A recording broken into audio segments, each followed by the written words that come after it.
والصلاة والسلام على رسوله رحمة للعالمين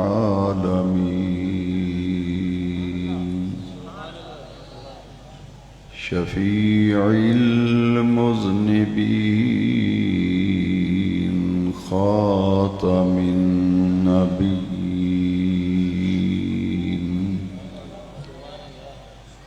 سيد الأولين والآخرين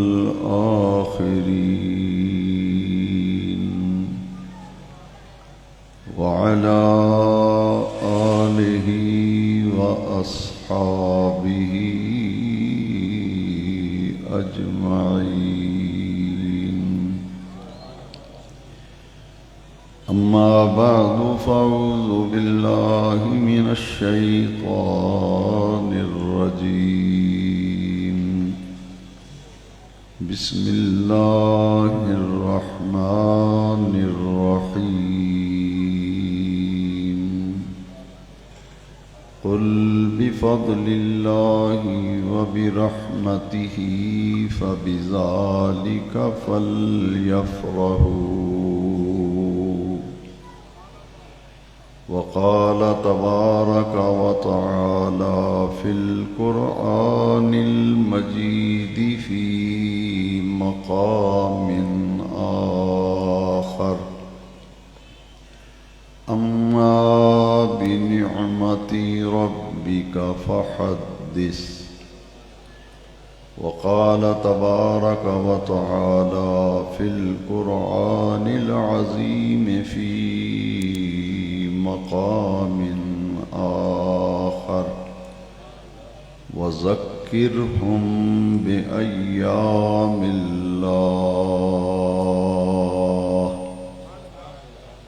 وقال تبارك وتعالى في القرآن الحكيم في مقام آخر: لقد من الله على المؤمنين إذ بعث فيهم رسولا.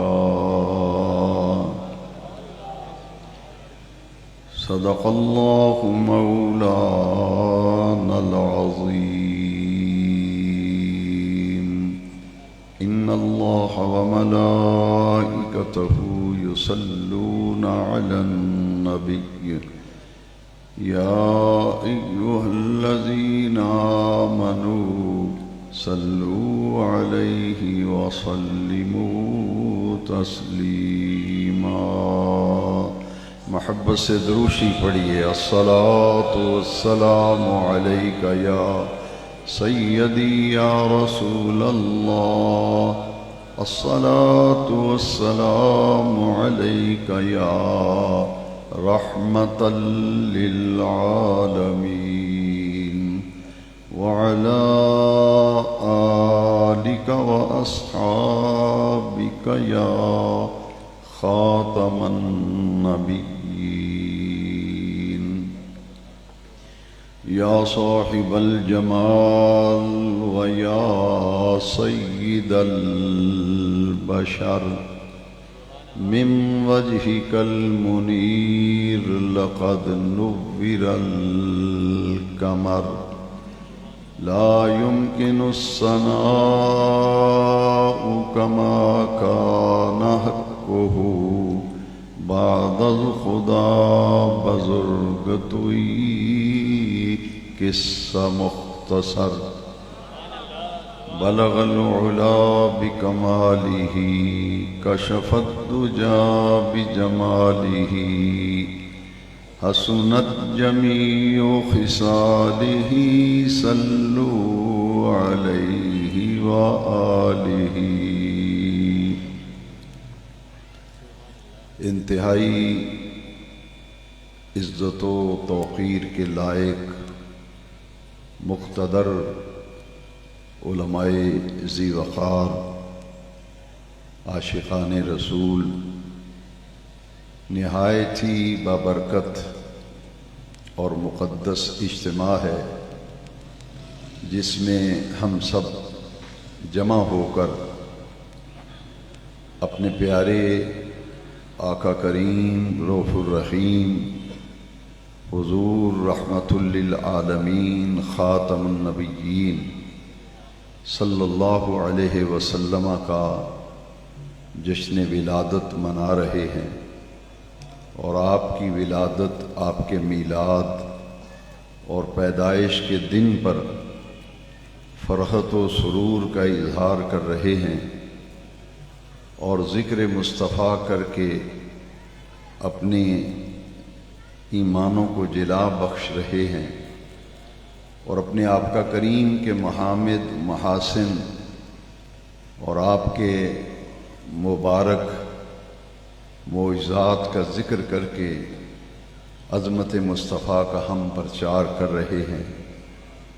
یہ عید میلاد النبی صلی اللہ علیہ وسلم کا باوقار جلوس ہر سال بڑی آب و تاب کے ساتھ، بڑی شان و شوکت کے ساتھ اور بڑے جاہ و جلال کے ساتھ، بڑی ہی محبتوں اور عقیدتوں کے ساتھ انجمن رضائے مصطفیٰ مرکزی میلاد کمیٹی کے زیر انتظام و اہتمام یہ قدیمی اور مرکزی جلوس ہر سال دربار عالیہ سیدنا ابو الخیر نولہ خضاری رحمۃ اللہ تعالی علیہ سے شروع ہو کر شہر کے مختلف شاہراہوں راستوں سے درود و سلام کی صدائیں بلند کرتا ہوا میلاد مصطفیٰ چوک میں پہنچتا ہے۔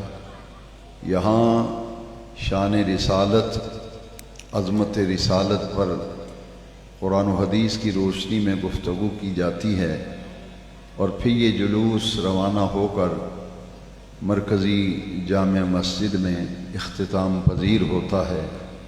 نماز ظہر باجماعت ادا کی جاتی ہے، درود و سلام پڑھا جاتا ہے، اور پھر لنگر میلاد، ضیافت میلاد، آقا کریم کے وہ دیوانے، آپ کے فرزانے و مستانے جو آپ کا جشن ولادت مناتے ہیں، ان کی ضیافت کا انجمن رضائے مصطفیٰ اور میلاد کمیٹی اہتمام کرتی ہے۔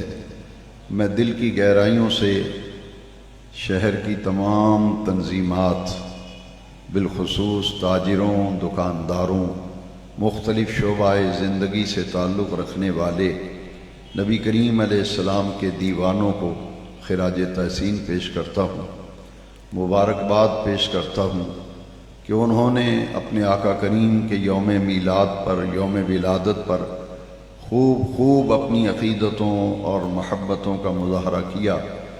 رب ذوالجلال اپنی کریم بارگاہ میں اور اپنے رسول کریم کی کریم بارگاہ میں رب ذوالجلال سب عاشقان رسول کی محبتیں، عقیدتیں قبول و منظور فرمائے، اور ہر آنے والے کو ہر ایک کے حسب حال رب ذوالجلال میلاد شریف کی برکتوں سے مستفید فرمائے۔ انجمن رضائے مصطفیٰ اور مرکزی میلاد کمیٹی کے صدر جناب الحاج سردار محمد صاحب رحمانی، ان کی ساری انتظامیہ اور ورکر اور کارکن جنہوں نے دن رات میلاد النبی کے جشن کے لیے خوب محنت کی، اہتمام کیا، اللہ تبارک و تعالیٰ میرے ہر ساتھی، میرے ہر بھائی کو اللہ تعالیٰ جزائے خیر عطا فرمائے۔ میں نے آپ کے سامنے قرآن مجید کے 4 مقامات سے آیات مقدسہ کے حصے تلاوت کیے ہیں، جن کی روشنی میں 2-3 باتیں آج کے مرکزی اس پروگرام میں اور مرکزی اجتماع میں میلاد چوک میں جو پیغام محبت ہم آپ تک منتقل کرنا چاہتے ہیں کہ آپ نے صبح سے لے کر اب تک جو عظمت رسالت کے گیت گائے ہیں، گن گائے ہیں، آقا پر درود و سلام عرض کیا ہے، آپ کے علم میں ہونا چاہیے کہ جو کام آج ہم کر رہے ہیں، جس کے لیے آپ نے وقت نکالا اور اس پہ خرچ کیا، اس کام کی اہمیت اور افادیت کیا ہے۔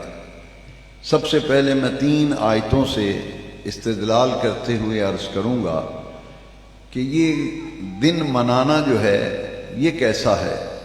جیسے 14 اگست کو پاکستان بنا تو جشن یوم آزادی منایا جاتا ہے، جس دن حجاز مقدس میں سعودیہ حکومت قائم ہوئی، وہ ہر سال سعودی عرب میں عید الوطنی مناتے ہیں۔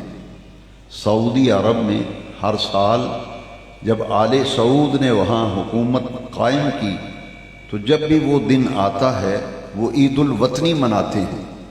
پاکستان جس دن بنا اس دن یوم آزادی مناتے ہیں۔ حیرت ہے کہ یہ قوم اقبال ڈے منائے، یوم قائد اعظم منائے، جشن آزادی منائے، سارے دن منائے جائیں اور اہل سعودی عرب عید الوطنی منائیں تو وہ سب جائز اور روا ہے۔ اعتراض ہوتا ہے تو صرف میلاد پہ اعتراض ہوتا ہے۔ اس سے اندازہ فرمائیے 14 اگست کو دکانوں پر، مکانوں پر، گاڑیوں پر، سائیکلوں پر، موٹر سائیکلوں پر، ہر جگہ پاکستان کا پرچم لہراتا ہوا نظر آتا ہے۔ کیوں؟ اس لیے ہم یوم آزادی اور جشن آزادی پاکستان اس لیے مناتے ہیں، یہ ہے جشن میلاد مصطفیٰ، یہ ہے جشن ولادت مصطفیٰ۔ ایک جشن ہم مناتے ہیں، جشن آزادی پاکستان، جس دن پاکستان ہمیں ملا اور دنیا کے نقشے پر ایک ایسی ریاست ظہور پذیر ہوئی جس کی بنیاد کلمہ طیبہ پہ رکھی گئی۔ وہ ملک جب حاصل کرنے کے لیے تحریک چل رہی تھی تو ایک ہی نعرہ فضاؤں میں گونجتا تھا، پاکستان کا مطلب کیا؟ لا الہ الا اللہ۔ اس کلمے کی بنیاد پر یہ وطن عزیز ہم نے حاصل کیا، اس کے لیے ہم نے قربانیاں دی۔ تو جس دن یوم آزادی منایا جاتا ہے، جشن آزادی پاکستان منایا جاتا ہے، وہ اس لیے منایا جاتا ہے کہ رب ذوالجلال نے 14 اگست کو اور 27ویں شب رمضان المبارک میں ہمیں ہندو اور انگریز کی غلامی سے ہمیں نجات عطا فرمائی۔ ہمیں غلامی سے نجات ملی، ہم نے آزادی کا سانس لیا۔ یہ پاکستان جب بھی اس کا ذکر آتا ہے، آپ میگزین میں، اخبارات میں، میڈیا پہ سنتے رہتے ہیں، پڑھتے رہتے ہیں، اور اس کے لیے ایک لفظ بولا جاتا ہے، مملکت خداداد پاکستان۔ مملکت خداداد پاکستان۔ پاکستان ایک عطیہ ہے جو رب ذوالجلال نے ہمیں ماہ رمضان المبارک کی 27ویں شب تھی اور اگست کی 14 تاریخ تھی جب پاکستان کا قیام عمل میں آیا، یہ ملک قائم ہوا، تو ہم اس دن مناتے ہیں کہ یا اللہ تیرا شکر ہے آج ہمیں وہ وطن ملا جس وطن میں ہم نے آزادی کا سانس لیا اور ہمیں ہندو اور انگریز کی غلامی سے نجات ملی تھی۔ اس کے پرچم لہرائے جائیں، جشن آزادی کے جلسے کیے جائیں، کانفرنس کی جائے۔ کبھی نہیں سنا کسی نے اعتراض کیا ہو کہ یہ کہاں لکھا ہے، اس کا ثبوت کیا ہے، کوئی یہ نہیں کہتا۔ ہر میلاد پہ اعتراض کرنے والا اپنی مسجد میں بھی جھنڈا لگائے گا، مدرسے بھی لگائے گا، اس جھنڈا لگانے کا کوئی ثبوت و کوئی اصل قرآن و حدیث سے میسر نہیں، مگر وہ جھنڈے سب لگائیں گے، اعتراض آئے گا تو آقا کریم کے جشن میلاد پر اعتراض آتا ہے۔ اگر کسی کے ہاں بچہ پیدا ہو اور بچے کی پیدائش پر وہ خوشیاں منائیں، پورے محلے میں لڈو بانٹیں۔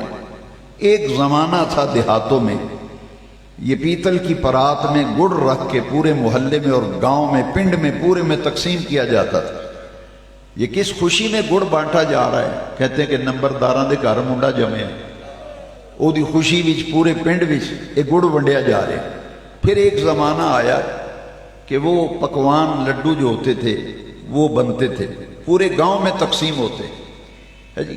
پھر اسی طرح ہر دور کے اپنے تقاضے ہیں، تو آج تو گڑ کوئی نہیں بانٹتا، لیکن ایک زمانے میں بانٹا جاتا تھا۔ میں نے اپنی آنکھوں سے وہ زمانہ دیکھا اپنے بچپن میں۔ پھر جب مختلف دور کے، ہر دور کا اپنا ایک تقاضا ہوتا ہے، جب تقاضے بدلتے گئے پھر پکوان لڈو بھی بچے کی پیدائش پہ تقسیم ہوئے۔ پھر وہ وقت بھی آیا کہ موتی چور لڈو جو ہیں بچے کی پیدائش پہ بانٹے جاتے تھے، مٹھائیاں بانٹی جاتی تھی، اور پھر آہستہ آہستہ دور ترقی کرتا چلا گیا۔ لوگوں نے کہا گھر میں جو بیوی ہے، وائف ہے، اس نے جھگڑا شروع کر دیا۔ اس نے کہا نہ اساں مٹھائی بننی نہ لڈو بننے نہ پکوان بننے، اساں بلانا ہے حلوائی نو کر تے اساں جلیب کڈا کے بنڈنے میں۔ وہ وقت آیا جلیبیاں بڑھتی رہیں۔ اب زمانے نے ترقی کی، حالات بڑھتے گئے اور سائنس اور ٹیکنالوجی کا دور آیا، ہر دور کے تقاضے بدلتے چلے گئے۔ پھر یہ کہا کہ اچھا بچہ پیدا ہوا ہے تو اب کیک کاٹا جائے گا، کیک تقسیم کیا جائے گا، اور سال کے بعد وہ بچے کی پیدائش کا دن آئے تو اس دن کو تو منایا جاتا ہے۔ اس پہ کہتے ہیں آج ہمارے ننے کی، آج مننے کی ہمارے سالگرہ ہے، آج منی کی سالگرہ ہے۔ وہ سالگرہ پہ کیک بھی کاٹا جا رہا ہے، لیکن نہ مٹھائی بانٹنے پر کبھی کسی نے اعتراض کیا، نہ کیک کاٹنے پر کبھی اعتراض کیا۔ جس نبی کریم کا کلمہ پڑھا ہے، جن کا احسان یہ ہے کہ جن کی بدولت ہمیں رب ملا، جن کی بدولت خالق کائنات نے ساری بزم کائنات کو، کائنات ہست و بود، کائنات پست بالا کو جس محبوب کی خاطر تخلیق کیا ہے، اس محبوب کا دن آئے تو پھر کہتے ہیں جناب کہاں لکھا ہے، یہ کہاں لکھا ہے، یہ کہاں لکھا ہے۔ حضرت سلطان الواعظین نے خوب بات کی تھی، فرماتے ہیں جو ہو بچہ پیدا، جو ہو بچہ پیدا، مٹھائی بٹے لڈو بھی آئیں، جو ہو بچہ پیدا مٹھائی بٹے لڈو بھی آئیں، آقا کا میلاد آئے بدعت کے فتوے انہیں یاد آئیں۔ بات ہے آقا کریم صلی اللہ علیہ وسلم، کسی کے مٹھائی بانٹنے پر کوئی اعتراض نہیں۔ پھر مجھے کسی نے کہا کہ کیا نبی کریم علیہ السلام ہر سال پیدا ہوتے ہیں کہ یہ ہر سال میلاد مناتے ہیں؟ تو ہر سال ہی آپ میلاد مناتے ہیں تو حضور ہر سال پیدا ہوتے ہیں؟ میں نے کہا حضرت قبلہ کیا میں آپ سے کچھ پوچھ سکتا ہوں؟ کہتے ہیں ہاں ہاں پوچھئے، کیوں نہیں۔ میں نے کہا میرے پاس میری لائبریری میں آپ کی مسجد کا اور مدرسے کا اشتہار موجود ہے، جب چاہیں میں نکال کر دکھا دوں گا آپ کو، آپ کا شک دور ہو جائے گا۔ میں نے کہا ایک جشن آپ بھی مناتے ہیں، اور اس جشن میں ٹائٹل کیا ہے؟ جشن نزول قرآن۔ ایک دفعہ کہہ دیں جشن نزول قرآن۔ ہم بھی 27ویں شب کو جشن نزول قرآن مناتے ہیں، ہر مسجد میں منایا جاتا ہے۔ کہتے ہیں جناب 27ویں شب لیلۃ القدر وہ ہے جس میں قرآن نازل ہوا تھا۔ میں نے کہا محترم مولانا کیا ہم پوچھنے کا حق رکھتے ہیں قرآن ہر سال نازل ہوتا ہے؟ قرآن ہر سال نازل ہوتا ہے، آپ تو ہر سال جشن نزول قرآن مناتے ہیں اور ہمیں پوچھتے ہیں کہ ہر سال کیا آقا پیدا ہوتے ہیں، ہر سال جشن میلاد مناتے ہو؟ میں نے کہا اللہ والو بات محبت کی ہے، محبت جہاں ہوتی ہے وہاں اعتراض نہیں ہوتا، اور محبت جو ہوتی ہے وہ دلیلوں کی محتاج نہیں ہوا کرتی۔ میں نے کہا ہر چند کہ ہم قرآن و حدیث کے ٹھوس دلائل اور براہین رکھتے ہیں، مگر دین کا ایک ادنا طالب علم اور خادم ہونے کی حیثیت سے میرا یہ فرض ہے کہ میں آپ کو قرآن و حدیث کے ٹھوس دلائل کی روشنی میں چند باتیں آج سمجھا جاؤں۔ زندگی کا کچھ پتہ نہیں ہوتا۔ لوگ کہتے ہیں کہ فلاں مولانا یہ فوت ہو گئے تو میلاد ختم ہو جائے گا، فلاں مولانا کی آنکھیں بند ہوئیں تو میلاد ختم ہو جائے گا۔ ہم نے کہا ہم نہیں تھے تو آقا کا میلاد تھا، ہم ہیں تو آقا کا میلاد ہے، ہم نہیں ہوں گے تو آقا کا تو میلاد ہوگا، آقا کا میلاد ہوگا، کیونکہ ہمارا عزم بڑا جوان ہے، ہمارا حوصلہ بڑا بلند ہے، ہم پرعزم ہیں، ہم جمع ہمت ہیں اس معاملے میں، کیونکہ یہ عزت رسول کا معاملہ ہے، یہ معاملہ عزت رسول کا معاملہ ہے۔ اس لیے ہم علل اعلان کہتے ہیں کہ ہم نہیں تھے تو میلاد مصطفیٰ تھا، ہم ہیں تو میلاد مصطفیٰ کے جشن منائے جا رہے ہیں، ارے ہم نہیں ہوں گے تو جشن ولادت مصطفیٰ منایا جائے گا، کیونکہ ہم نے عزم کیا ہے حشر تک ڈالیں گے ہم پیدائش مولا کی دھوم، حشر تک ڈالیں گے ہم پیدائش مولا کی دھوم، مثل فارس نجد کے قلعے گراتے جائیں۔ میں نے کہا مولانا ابھی میری لائبریری میں اسی شاہکوٹ کا اشتہار پڑا ہوا ہے، بلکہ 3 سال کے اشتہار سنبھالے ہوئے میں نے، لکھا ہے جشن نزول، آپ ہر سال جشن نزول قرآن منائیں، تو ہم پوچھ سکتے ہیں کہ ہر سال قرآن نازل ہوتا ہے؟ پھر مولانا نے یوں اپنی خارش کرتے ہوئے کہا نہیں اصل میں بات یہ ہے کہ ہم جشن نزول قرآن ہر سال اس لیے مناتے ہیں تاکہ لوگوں کو بتایا جائے کہ یہ ہے وہ رات لیلۃ القدر، یہ ہے وہ رات، یہ ہے وہ 27ویں شب جس دن قرآن نازل ہوا تھا۔ میں نے کہا ہم بھی بعین ہی ربیع الاول کی 12 کو جشن میلاد مناتے ہیں، ہر سال حضور پیدا نہیں ہوتے جس طرح ہر سال قرآن نازل نہیں ہوتا، لیکن ہر سال جشن نزول قرآن منایا جاتا ہے۔ میرے آقا کی ولادت تو ایک ہی مرتبہ ہوئی، اور جب بھی زندگی میں وہ دن آتا ہے عاشق کہتے ہیں لوگوں یہ ہے وہ دن جس دن رحمت کائنات دنیا میں آئے، یہ ہے وہ دن، یہ ہے، ہم اس دن کو یاد کرتے ہیں۔ جشن یوم آزادی پاکستان مناتے ہیں تو اس لیے جشن آزادی ہم دھوم دھام سے مناتے ہیں۔ میں خود بڑی بڑی کانفرنس میں جا کے جشن آزادی پاکستان پر میں تقریر کیا کرتا ہوں۔ میرا نقطہ نظر بھی یارو سن لو نا، کسی کو موقع تو دو نا اپنی صفائی دینے کا، ہماری بات تو سنو کہ ہم یوم آزادی پاکستان مناتے ہیں اور اللہ کا شکر ادا کرتے ہیں۔ اس دن ہمیں ملک ملا پاکستان، اور وہ جس کی بنیاد کلمے میں ہے۔ جب بھی یوم آزادی 14 اگست کا جشن آتا ہے ہم کہتے ہیں لوگوں جشن مناؤ تاکہ دنیا کو یہ علم ہو جائے کہ پاکستانی قوم بڑی غیور ہے، یہ اس دن جشن منا رہی ہے جس دن انہیں انگریز اور ہندو کی غلامی سے نجات ملی تھی۔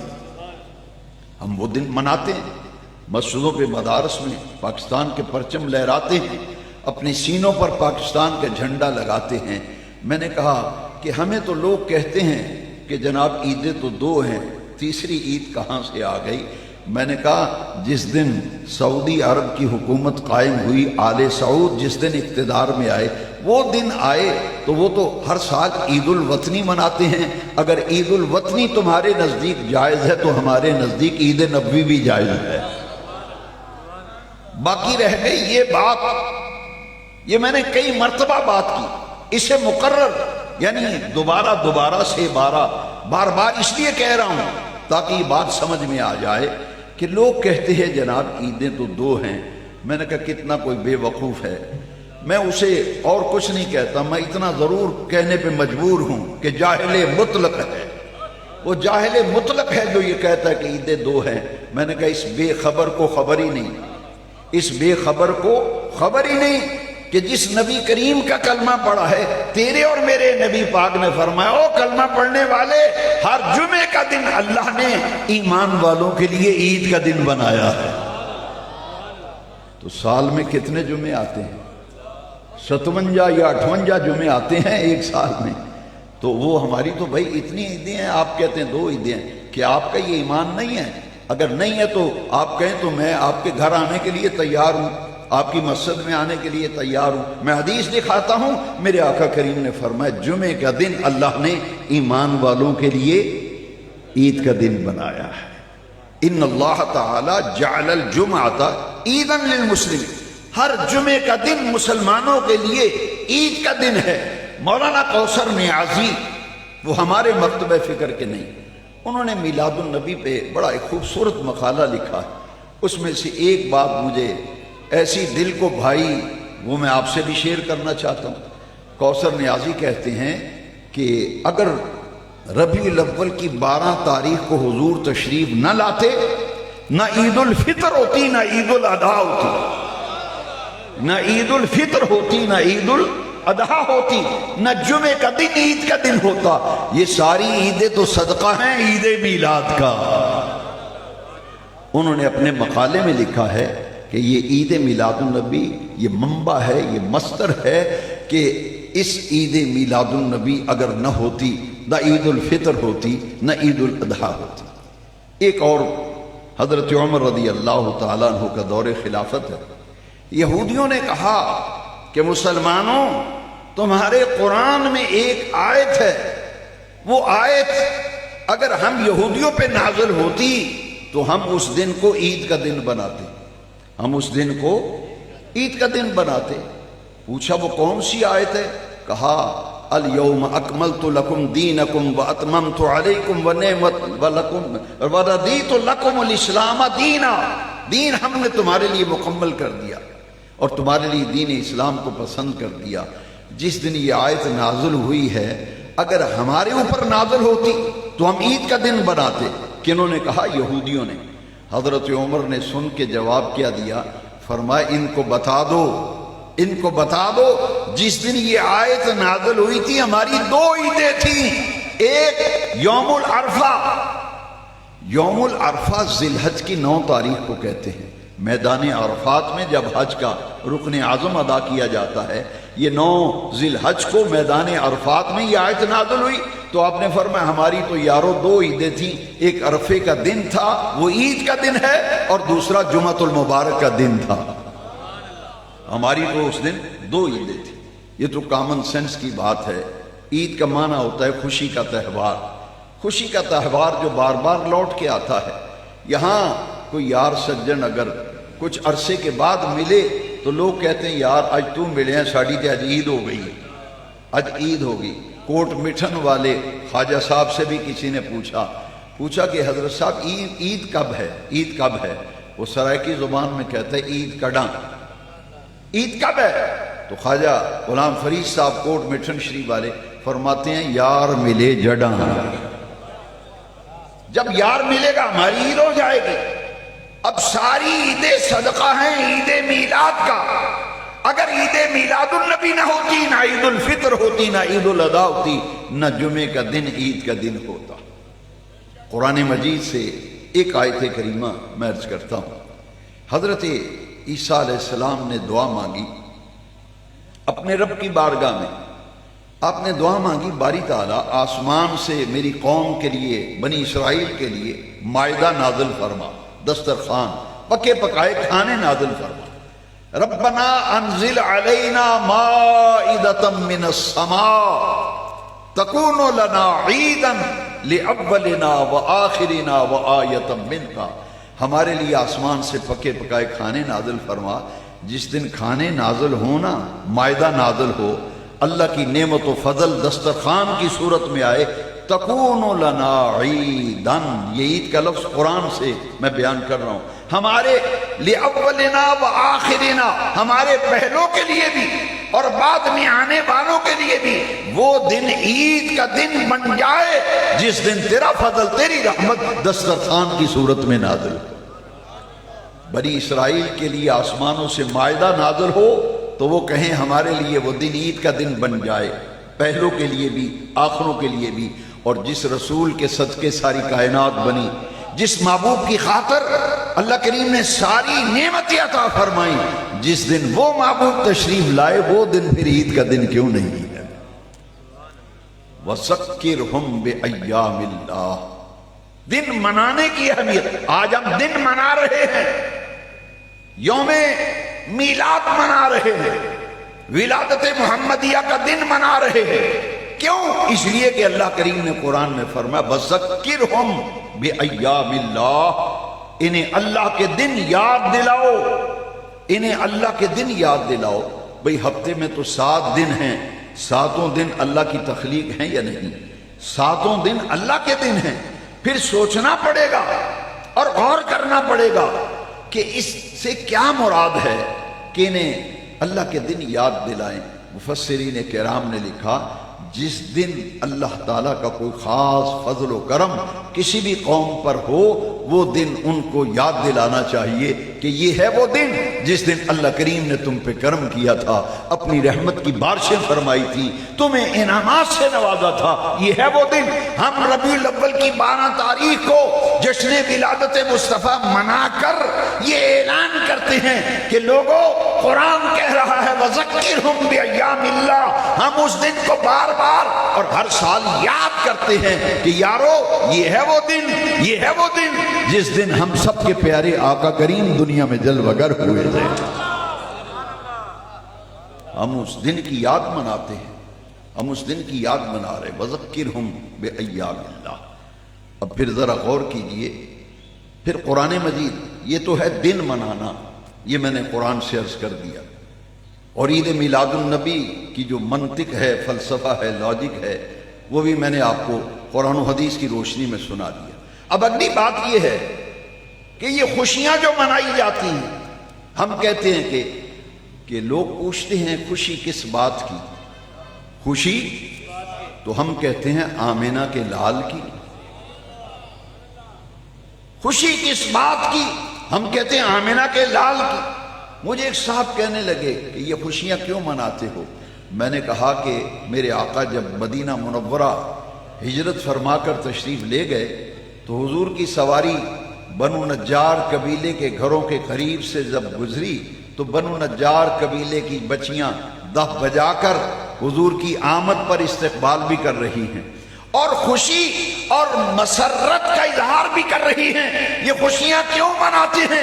میرے آقا کی جب آمد ہوئی مدینہ منورہ میں، بچیوں نے دف بجا کر کہا طلع البدر علینا۔ بچیاں دف بھی بجا رہی ہیں، نعت مصطفیٰ کے ترانے بھی پڑھ رہی ہیں۔ کیا کہہ رہی ہیں؟ طلع البدر علینا من ثنیۃ الوداع، یہ وداع گھاٹی سے 14ویں رات کا چاند طلوع ہو آیا۔ طلع البدر علینا من ثنیۃ الوداع وجبت شکر علینا ما دعا للہ دائی۔ نعمت ملنے پر شکر کرنا واجب ہوتا ہے۔ بچیاں شکر بھی بجا لا رہی، کہتی ہیں وجبت واجب ہو گیا ہم پر، شکر علینا ہم پر شکر کرنا واجب ہو گیا۔ کیوں؟ ہمارے پیارے نبی پاک مکہ پاک سے ہجرت فرما کر مدینہ منورہ ہمارے درمیان جلوہ گر ہو گئے۔ ہمارے درمیان سرکار، ہماری بستی میں مدینہ منورہ میں سرکار آ گئے۔ یہ ترانہ پاکستان کے جو خالق ہیں حفیظ جلندری، جنہوں نے پاکستان کا ترانہ لکھا ہے، انہوں نے شاہ نامہ اسلام میں ان بچیوں نے حضور کی آمد پر جو خوشیاں کی نا اور جشن منایا، دف بجائی، نعتیں پڑھی، تو وہ حفیظ جلندری نے اسے اردو کے کالم میں ڈھالا ہے، شاہ نامہ اسلام میں یہ موجود ہے۔ یہ پاک سرزمین شاد باد جنہوں نے ترانہ لکھا ہے، انہوں نے شاہ نامہ اسلام میں لکھا ہے۔ بچیاں کہہ رہی تھی، دف بجا رہی ہیں، اور کیا کہتی ہیں؟ ہم ہیں بچیاں بنو نجار کے عالی گھرانے کی، ہم ہیں بچیاں بنو نجار کے عالی گھرانے کی، خوشی ہے آمنہ کے لال کے تشریف لانے کی، خوشی ہے آمنہ کے لال کے تشریف لانے۔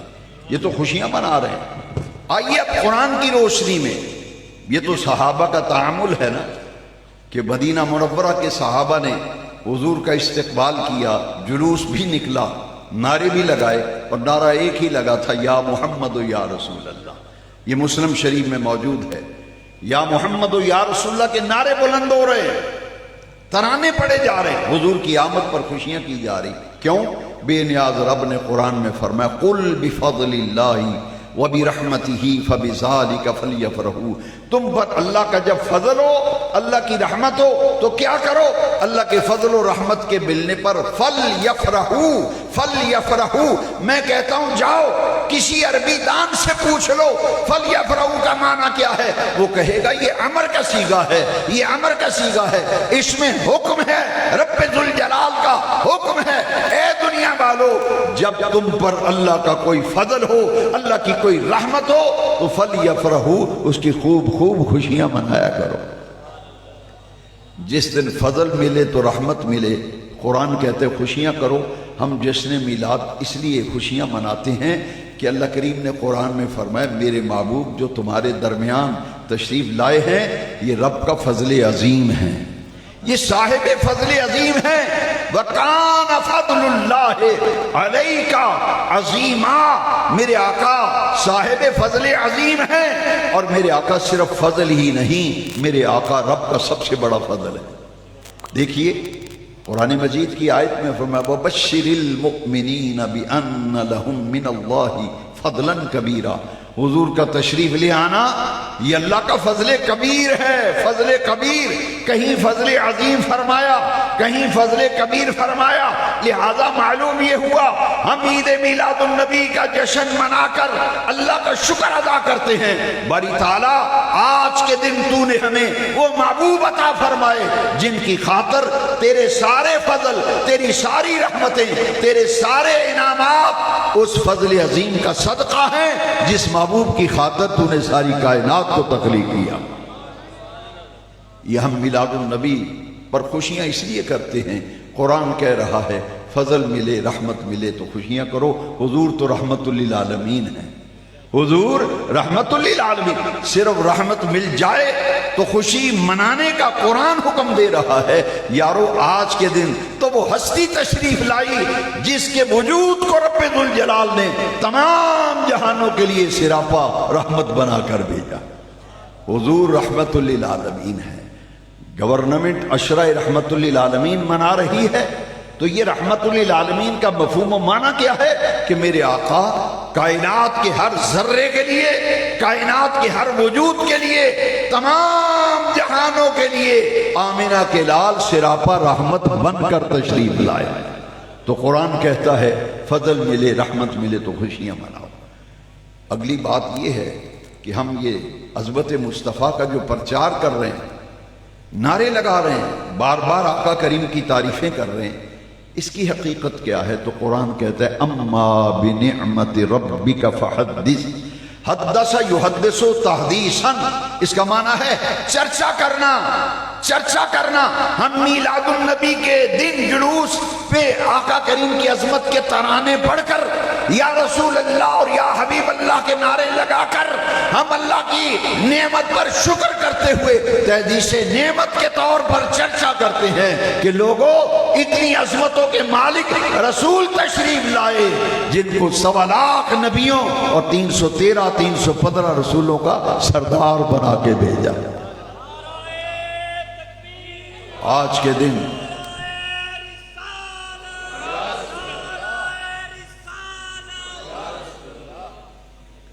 تو حضور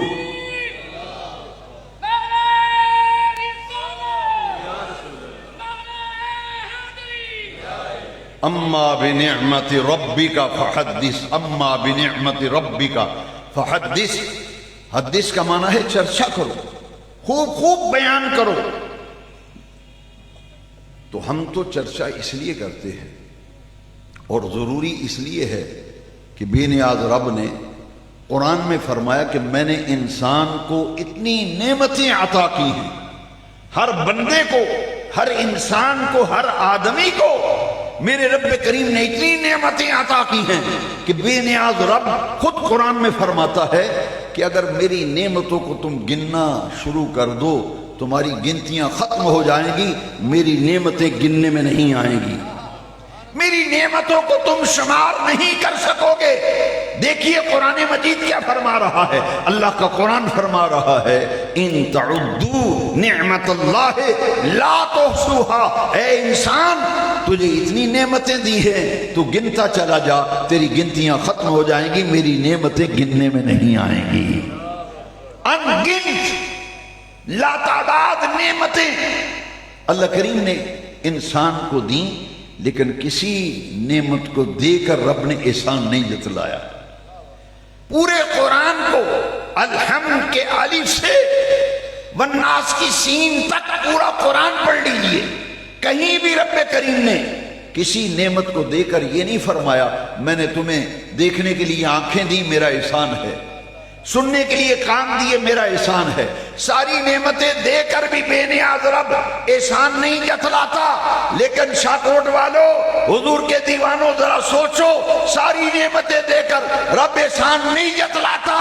جس دن اپنا محبوب عطا کیا، ربیع الاول کی 12 کو جشن اس لیے مناتے ہیں، اللہ کے نبی نے فرمایا ساری نعمتیں دی ہیں میں احسان نہیں جتلاتا، لیکن ایک نعمت ایسی ہے جو نعمت عظمیٰ ہے، جو نعمت کبریٰ ہے، بلکہ ساری نعمتیں اس اس نعمت کبریٰ کا مرہون منت ہے. اگر وہ نعمت عظمیٰ نہ ہوتی تو تمہیں کوئی نعمت نہ دی جاتی. وہ نعمت کیا ہے؟ وہ نعمت وجود مصطفیٰ ہے. وہ نعمت وجود مصطفیٰ ہے. رب نے فرمایا لقد من اللہ علی المؤمنین اذ بعث فیہم رسولا.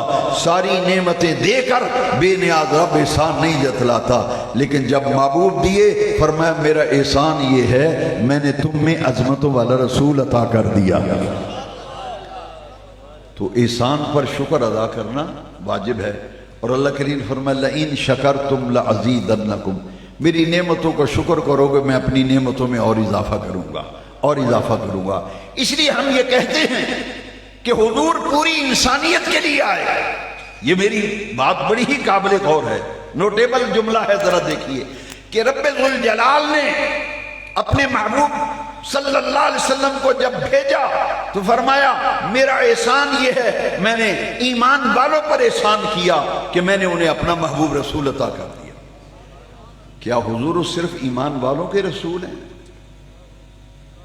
کیا حضور صرف ایمان والوں کے رسول ہیں؟ قرآن سے پوچھ لو. قرآن کہتا ہے وَمَا أَرْسَلْنَاكَ إِلَّا كَافَّةً لِلنَّاسِ. آدم علیہ السلام سے لے کر صبح قیامت تک جو آخری انسان پیدا ہوگا میرے رب کریم نے اپنے محبوب کریم علیہ السلام کو پوری انسانیت کے لیے اور پوری نوع انسانی کے لیے پوری کائنات انسانیت کے لیے رسول بنا کے بھیجا. وَمَا أَرْسَلْنَاكَ إِلَّا كَافَّةً لِلنَّاسِ. رسول آئے تو للناس پوری انسانیت کے لیے. بے نیاز رب بھیجا ہے پوری انسانیت کے لیے. احسان صرف ایمان والوں پر، احسان صرف ایمان والوں پر. فرمایا اس لیے کہ ایمان والے مصطفیٰ کی شان پہچانتے ہیں. جو قدر شناس ہے مصطفیٰ کے. اگر ہیرا اٹھا کر قیمتی ہیرا اگر کسی بچے کو وہ تھما دیں تو آپ کہیں میں نے بچے پہ احسان کیا اسے قیمتی ہیرا دیا ہے. لوگ کہیں گے اس بچے کو کیا پتا کہ ہیرے کی کیا قدر و منزلت. کبھی وہی ہیرا جوہری کو دیا ہوتا، وہی ہیرا کسی جوہری کو دیا ہوتا وہ زندگی بھر احسان مند رہتا. بے نیاز رب نے فرمایا دنیا والوں رسول آئے پوری انسانیت کے لیے ہیں مگر احسان صرف انسانوں میں سے ان پر احسان ہے جنہوں نے محبوب کی عزت و عظمتوں کو پہچانا ہے.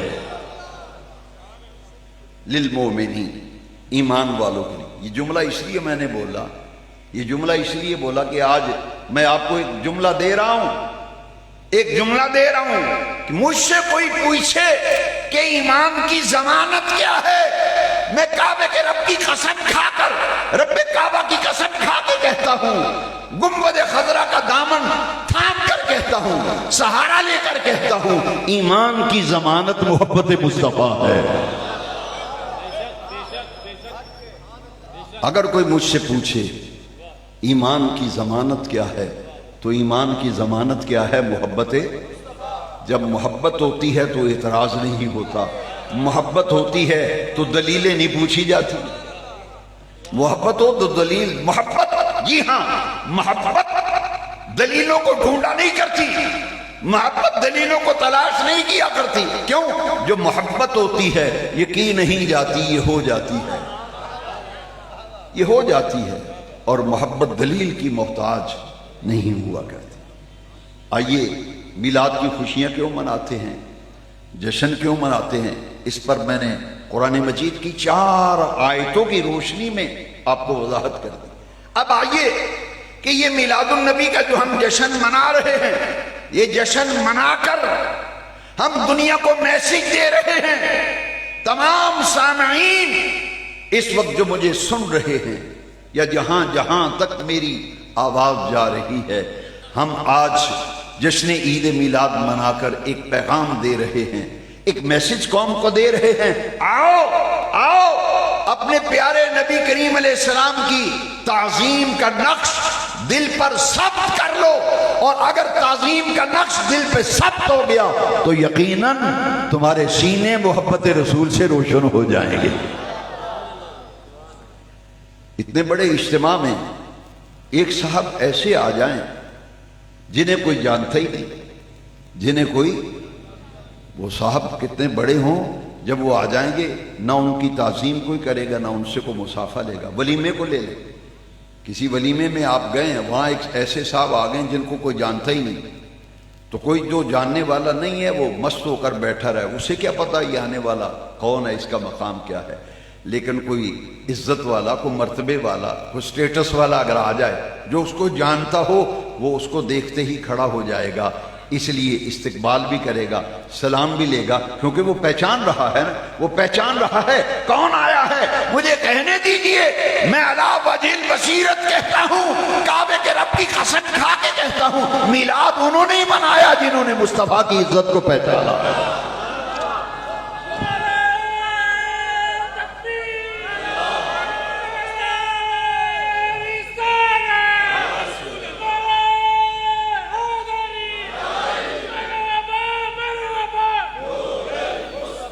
مکے میں تو بہت لوگ تھے، مکے میں بہت لوگ تھے، لیکن جن کے پاس ایمان کی ضمانت تھی، جن کے پاس ایمان کی، ابھی ابھی کھل جاؤں گا، تھوڑا سا انتظار کریں۔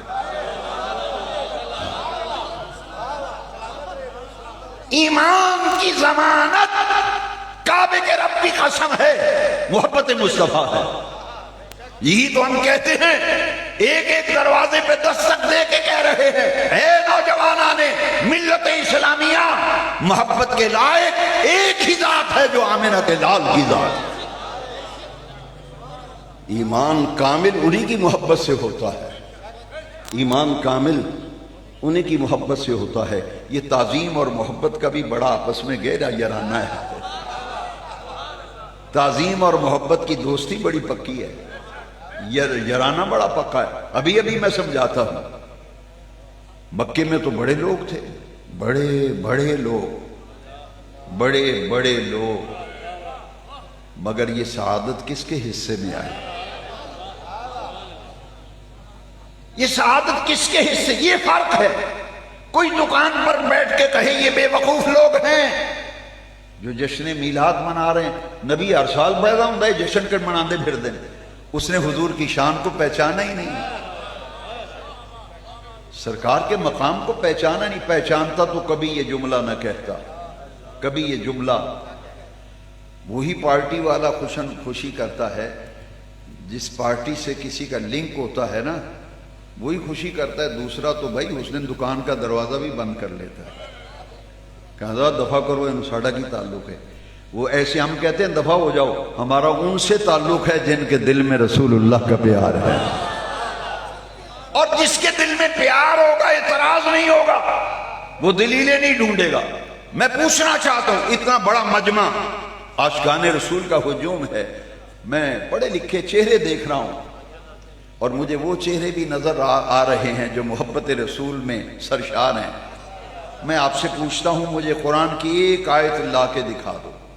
جو یہ پوچھتا ہے نا جی یہ قرآن میں ہے، یہ حدیث میں ہے، کہاں لکھا ہے، میں آپ سے یارو سمجھانے کے لیے پوچھ سکتا ہوں، مجھے کوئی ایک آیت ہی لا دو قرآن کی جس میں لکھا ہو کہ نبی کریم وضو فرمائیں تو ان کا پانی لے کے چہروں پہ ملو۔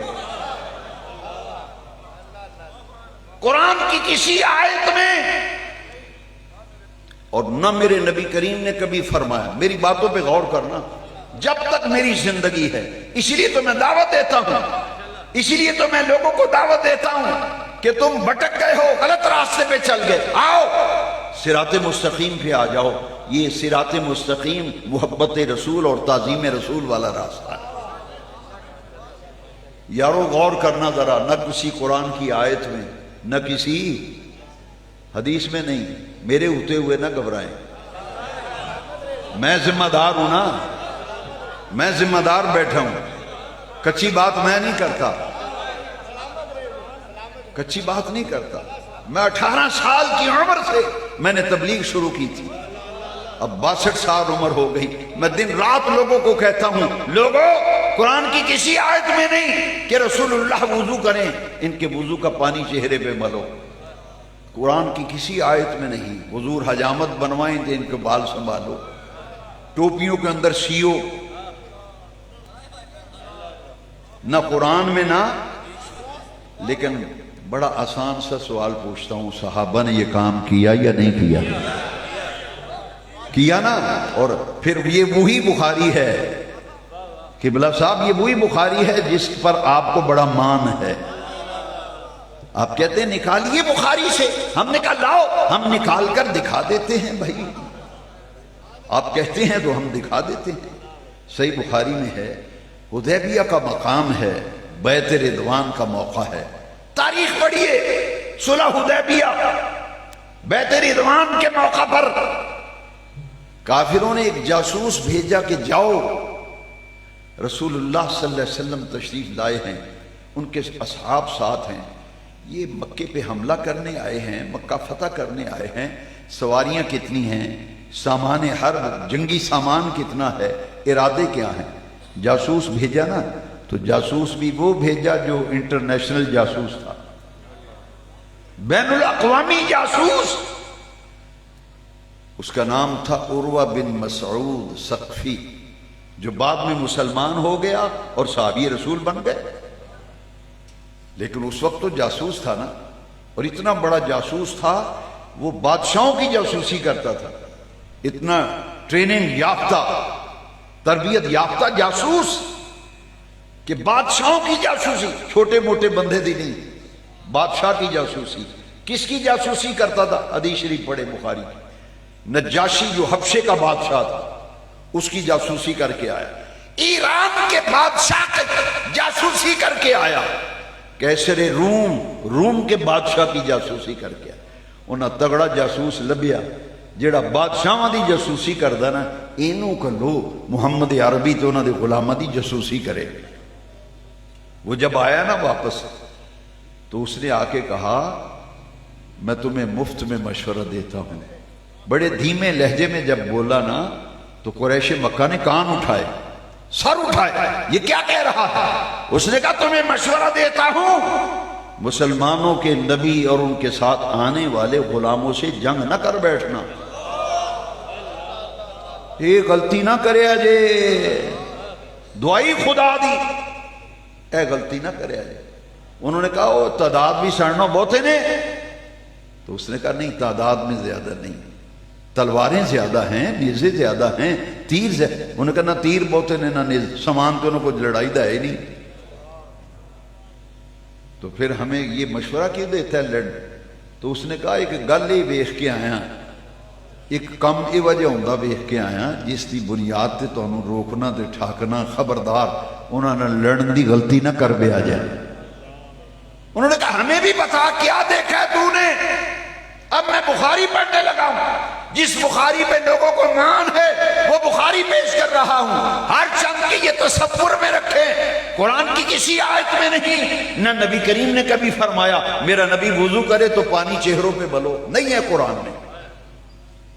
نہ حضور نے کبھی نک سنکنے ہیں وضو وچ، انہوں آخدن استنشاق. لو ہن سنو بخاری ہے جی، ہن بخاری سنو ذرا.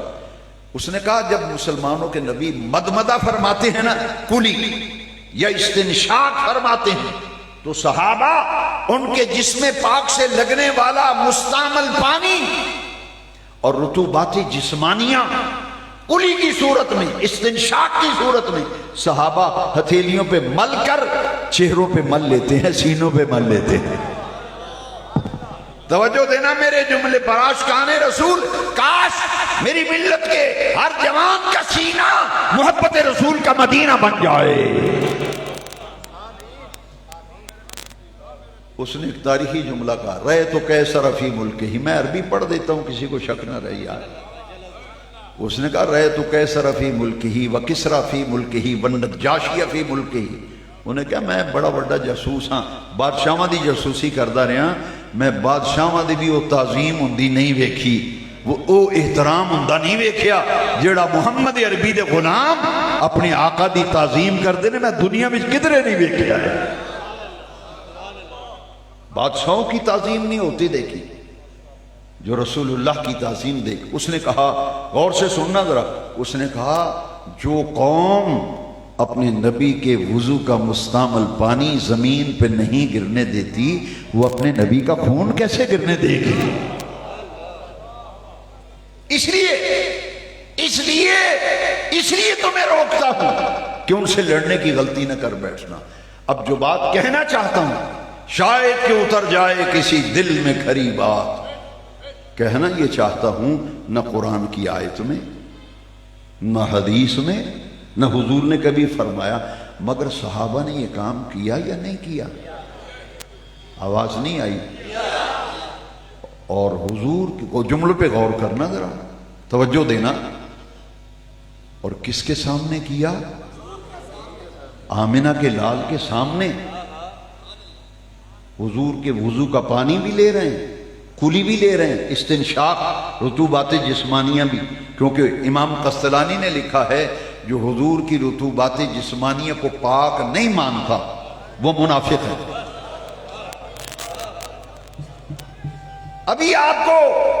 ابھی ایک اسٹیج پر مولانا تقریر کر رہے تھے کہ اللہ تعالیٰ نے میرے نبی پاک کا پسینہ خوشبودار بنایا ہے، اس لیے یہ میلاد منانے والوں اپنے عقائد کا قبلہ درست کرو۔ ہمارے نبی وہ ہیں جن کی رطوبات جسمانیہ پاک بھی ہیں، خوشبودار بھی ہیں۔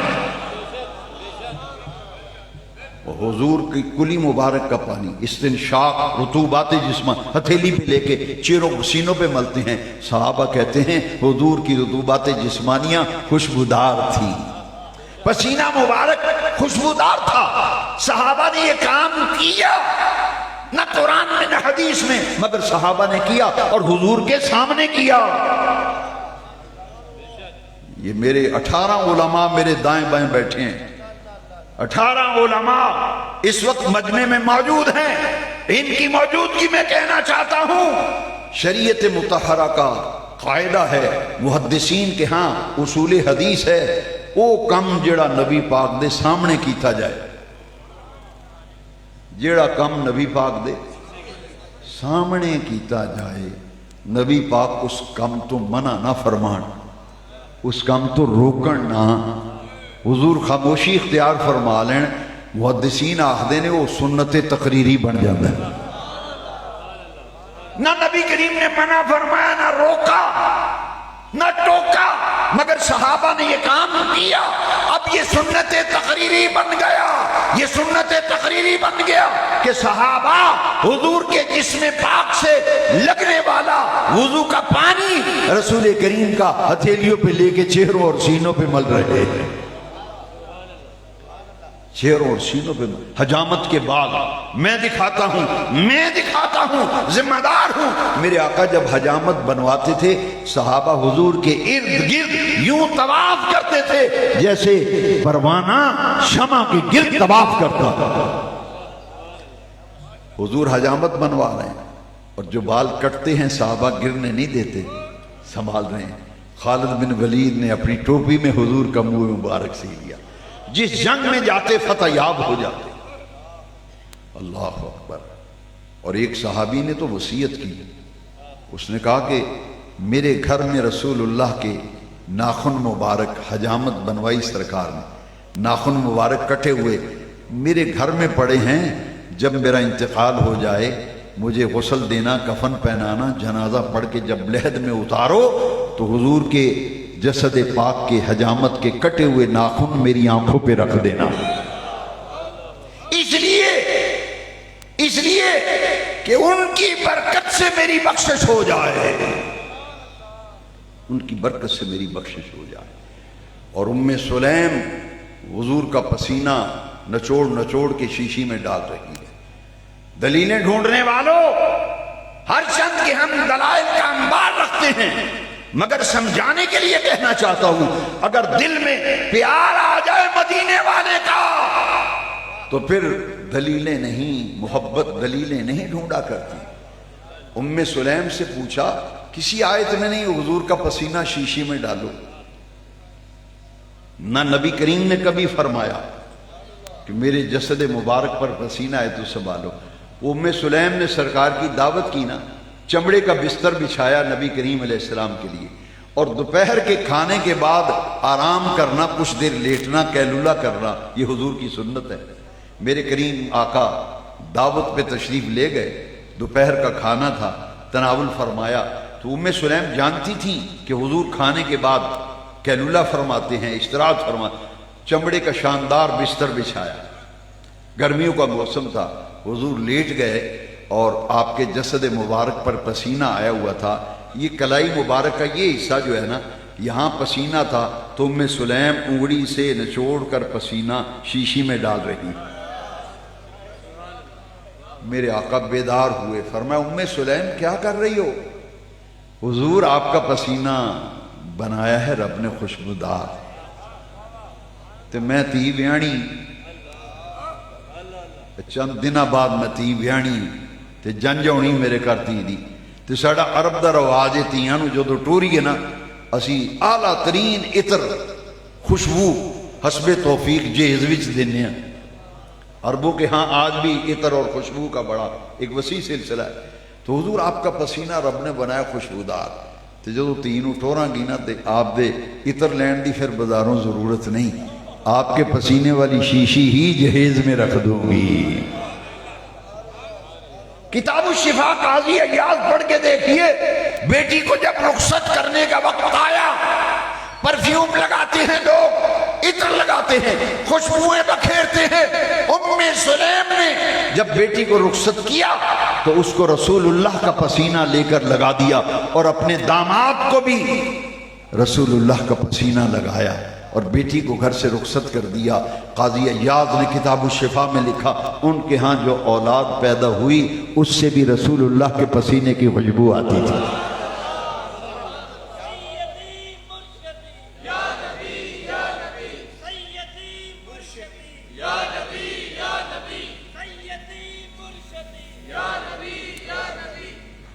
پسینے کی خوشبو آتی تھی۔ اور پھر کیا کہا؟ اللہ اکبر۔ قاضی ایاز نے لکھا ہے ایک دو پشتہ نہیں، او جس ووٹی نو تے لاڑے نو حضور دا پسینہ لایا، دلہا اور دلہن کو پسینہ لگا کے رخصت کیا تھا نا، 10 پشتوں تک ان کے ہاں جو اولاد پیدا ہوتی تھی ان کے جسموں سے رسول اللہ کے پسینے کی مہک آتی تھی، اور پورے محلے میں مشہور ہو گیا، پوری گلی میں محلے میں مشہور ہو گیا بیت المطیبین۔ کوئی اجنبی آدمی آتا، مسافر آتا، ملاقاتی، وہ گلی دی نکر تے کھلو کے پوچھدا میں فلانے گھر جانا ہے، اور جب پوچھا جائے تو پھر وہ نال دنوں آواز ماردا ہے، ملک اشرف ذرا گل سنی، اے بندہ فلانے دا گھر پوچھدا ہے، انہوں 10,000 منت نہیں پتا ملک اشرف دا کر کے تھے، وہ آندا او سیدھا آگے ٹر جا، او جتھے بتی بلدی پئی، او جتھے لائٹ لگی، یہ وہ دا ملک دا کار ہے۔ ان کے گھر میں جو ملنے کے لیے آتا نا، لوگ گلی کی کونے پہ کھڑے ہو کے پوچھتے ہو ہم نے فلاں گھر جانا یار، فلاں گھر جانا، لوگ کہتے اچھا او یار او جڑا خوشبو والے دا کار ہے، او جڑا خوشبو آنے دا کار ہے اتھے جانا تسی۔ عربی میں کہتے ہیں بیت المطیبین، ان کا نام پڑ گیا بیت المطیبین، یہ وہ گھر ہے جہاں رسول اللہ صلی اللہ علیہ وسلم کے پسینے کی شیشی ہے اور اس کی مہک پورے محلے میں آتی تھی، لوگ کہتے تھے یہ خوشبو والوں کا گھر ہے۔ صحابہ نے حضور کی تعظیم کے انداز ہمیں سکھائے۔ عبداللہ بن زبیر، خون حرام ہے یا نہیں؟ خون حرام ہے، خون کا پینا حرام، خون حرام میرے کریم آقا نے، اسی لیے تو ہم کہتے ہیں کوئی تجھ سا ہوا ہے نہ ہوگا شہا، کوئی تجھ سا ہوا ہے نہ ہوگا شہا، تیرے خالی کی حسن و ادا کی قسم۔ عبداللہ بن زبیر صحابی رسول، فرمایا عبداللہ یہ میں نے سینگیاں لگوائی ہیں، پچھنے لگوائے ہیں، یہ خون کی شیشی ہے نا، اسے کسی محفوظ جگہ پہ رکھ دے۔ وہ لے کے گئے، دل میں خیال آیا کہ میں یہاں پہاڑی کے قریب دامن میں جا کے وہاں اسے رکھ دیتا ہوں، دل میں خیال آیا کسی کا پاؤں نہ آ جائے، بے ادبی نہ ہو جائے۔ انہوں نے کیا کیا، وہ شیشی کو منہ لگایا اور سارا خون پی گئے۔ قرآن کی کسی آیت میں نہیں، نہ حدیث میں ہے، مگر صحابی نے یہ کام کیونکہ محبت دلیل کی محتاج نہیں۔ مینوں کو پوچھے جی وہ کیوں پیتا خون، میں کہوں گا حضور دے پیار وچ پی لیا۔ انہاں کہ خون عام ہے کوئی، یہ تے رحمت کائنات دے جسد پاک دا خون ہے، پی گئے نا جب۔ میرے آقا نے پوچھا عبداللہ وہ کیا کیا، میرا خون کی شیشی تمہیں دی تھی؟ انہوں نے مسکرا کے کہا حضور میں سمجھیا بھی کسی دا پیر نہ آ جائے، میں منہ لایا تو پی گیا۔ حضور نے مسکرا کے دو بشارتیں دی، دو خوشخبریاں دی، فرمایا ایک زندگی بھر تجھے پیٹ کی بیماری نہیں ہوگی، اور دوسرا تجھ پر آتش دوزخ جہنم کی آگ تجھ پہ حرام کر دی گئی۔ صحابہ عبداللہ بن زبیر خون پی رہے ہیں۔ ام ایمن میرے آقا کریم فرماتے ہیں یہاں لکڑی کا پیالہ تھا، اس میں نبی کریم علیہ السلام کا بول مبارک تھا۔ ام ایمن رات کو اٹھی، انہوں نے سمجھا پانی پیالے میں پڑا ہوا ہے، وہ پی لیا۔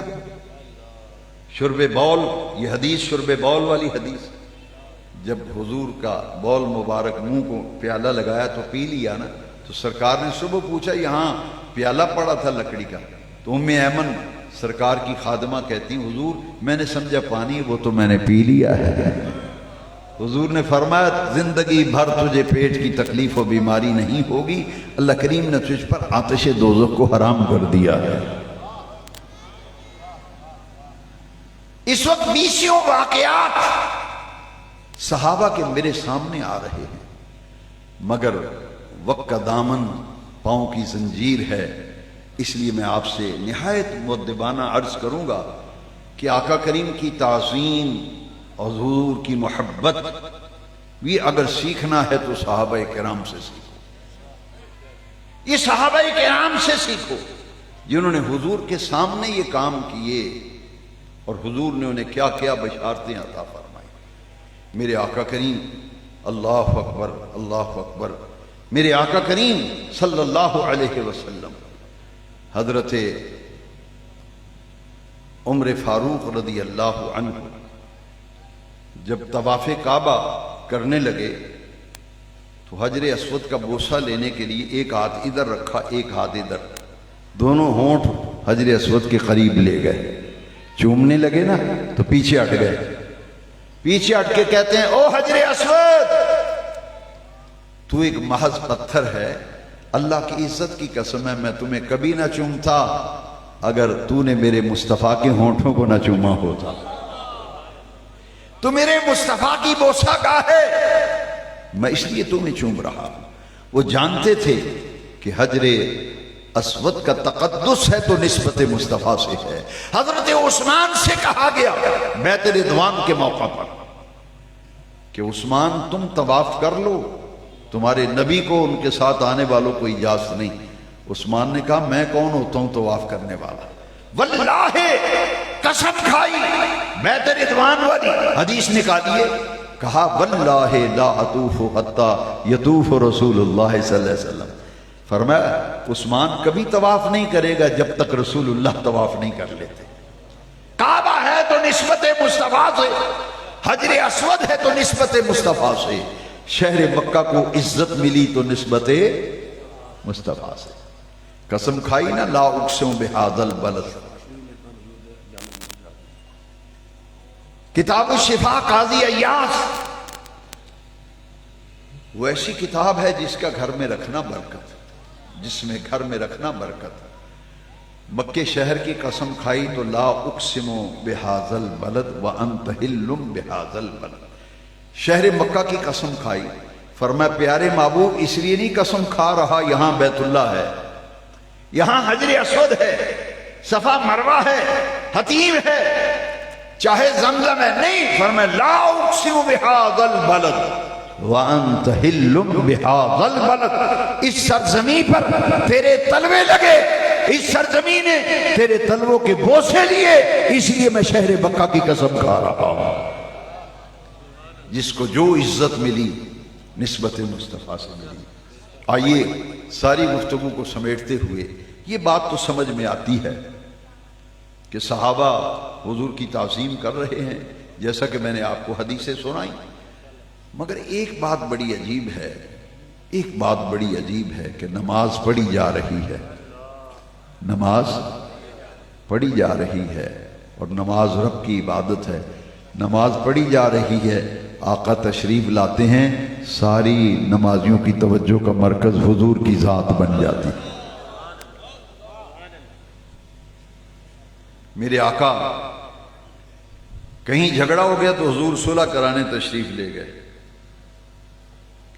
صلح کرانے کی تشریف لے گئے تو حضور نے فرمایا کہ میں فلاں قبیلے میں صلح کرانے جا رہا ہوں، نماز کا وقت ہو جائے تو حضرت ابو بکر صدیق سے کہا کہ میرے مصلی پہ کھڑے ہو کے نماز پڑھا دینا. اور حضور تشریف لے گئے تھے صلح کرانے، وہاں زیادہ وقت لگا، ادھر نماز کا وقت ہو گیا.